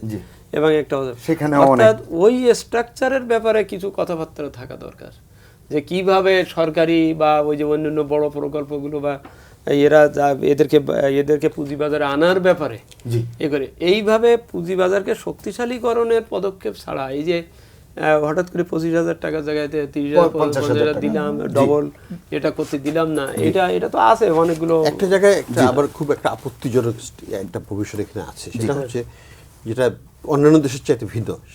সেটা আমরা এখানে যদি ক্যাশ ডিভিডেন্ড না দেওয়া হয় তাহলে তাদের উপর ট্যাক্স বসিয়ে দেওয়া হয়। এই পলিসিটা কিন্তু খুব ক্ষতিকর, কারণ এটা যেটা ক্যাশ ডিভিডেন্ড দিয়ে দিলে একটা কোম্পানির তার যে ক্যাপিটাল বেসটাই কমে যায়। আমরা তার কোম্পানিগুলো বড় হবে কিভাবে? একটা পৃথিবীর সব দেশের কোম্পানিগুলো বড় হয়, ট্রিলিয়ন ডলার বিলিয়ন ডলার হয়, এটাকে রিপ্লাউ করে মানে প্রফিটটাকে ওখানে রিপ্লাউ করে, সেটা আরো গ্রোথ হয় এবং স্টক ভ্যালুর মাধ্যমে তারা এটা গেইন করে। সেটা আমরা উল্টো দিকে হাঁটছি এখানে। আমি মনে করি যে এটা একটা সাংঘাতিক ক্ষতিকর জিনিস, এটা থেকে আমাদের বের হয়ে আসে। এবং অপারেশন লেভেলে খুব ডিসক্রিশনারি পাওয়ার বেড়ে যায়। আলম ভাই, আপনি একটু বলেন যে তরুণদের দক্ষতা উন্নয়নের বিকল্প নেই, আমরা সকলেই জানি, সরকারও এটি বলেন, বাজেটও এই কথা বলা হয়েছে। কি আছে এই বাজেটে 100 কোটি টাকা তরুণদের উদ্যোক্তা বানানোর জন্য? এটি ছাড়া এটি কতটা যথার্থ বা যৌক্তিক? যে কথাটা এসছে যে টাকা বলে দিলাম যে এত দেব, তাতে লক্ষ্য হাসিল হওয়ার কোনো কারণ নেই। ওই টাকা তসরুপ হওয়া বা ও টাকা জলে যাওয়ারই সমতুল্য, সব জায়গায় সেটা হয়েছে। আজকে আমাদের কতগুলো অপরচুনিটি সামনে চলে এসছে, যেটা জাতীয়ভাবে আমরা এটাকে অনেক বেশি সৌভাগ্য মনে করছি, কিন্তু এটাকে ওই যে প্লাউ করার কথা যেটা বলা আছে, এটাকে কাজে লাগাচ্ছি না। যেমন আমাদের শ্রমশক্তির এই যে 2/3 আমাদের শ্রমশক্তি, যেটা হয়তো বা 2040 সালে যে দেখা যাবে যে লায়াবিলিটিস বেড়ে যাবে। এই যে dividend, তাহলে এই শ্রম demographic শক্তিটাকে dividend। পুরাপুরি দেখা যাচ্ছে যে আজকের উৎপাদনমুখী জি যে প্রযুক্তি নির্ভর উৎপাদন সেক্টরে উৎপাদনশীলতা বৃদ্ধিতে আমাদের এই জনশক্তিকে কাজে লাগতে পারছে না। আমরা এই জনশক্তি সম্পদে পরিণত করতে পারছি না, অথচ এরকম একটা সম্পদ রয়ে গেছে। আমাদের শিক্ষা এবং স্বাস্থ্য সেখানে কোনো ভূমিকা রাখতে পারছে না। এবং আমরা বলতেছি যে জিডিপি বাড়তেছে, কিন্তু জিডিপি বাড়ার জন্য স্বাস্থ্য এবং সমৃদ্ধ একটা জাতি দরকার। সেই জাতির সমৃদ্ধ করতে হলে যে শিক্ষা দরকার, যে মানে চিকিৎসা দরকার, সেই জায়গাগুলো অলরেডি সবাই অ্যাড্রেস করে গেছে, সেই জায়গাটা করতে পারছি না।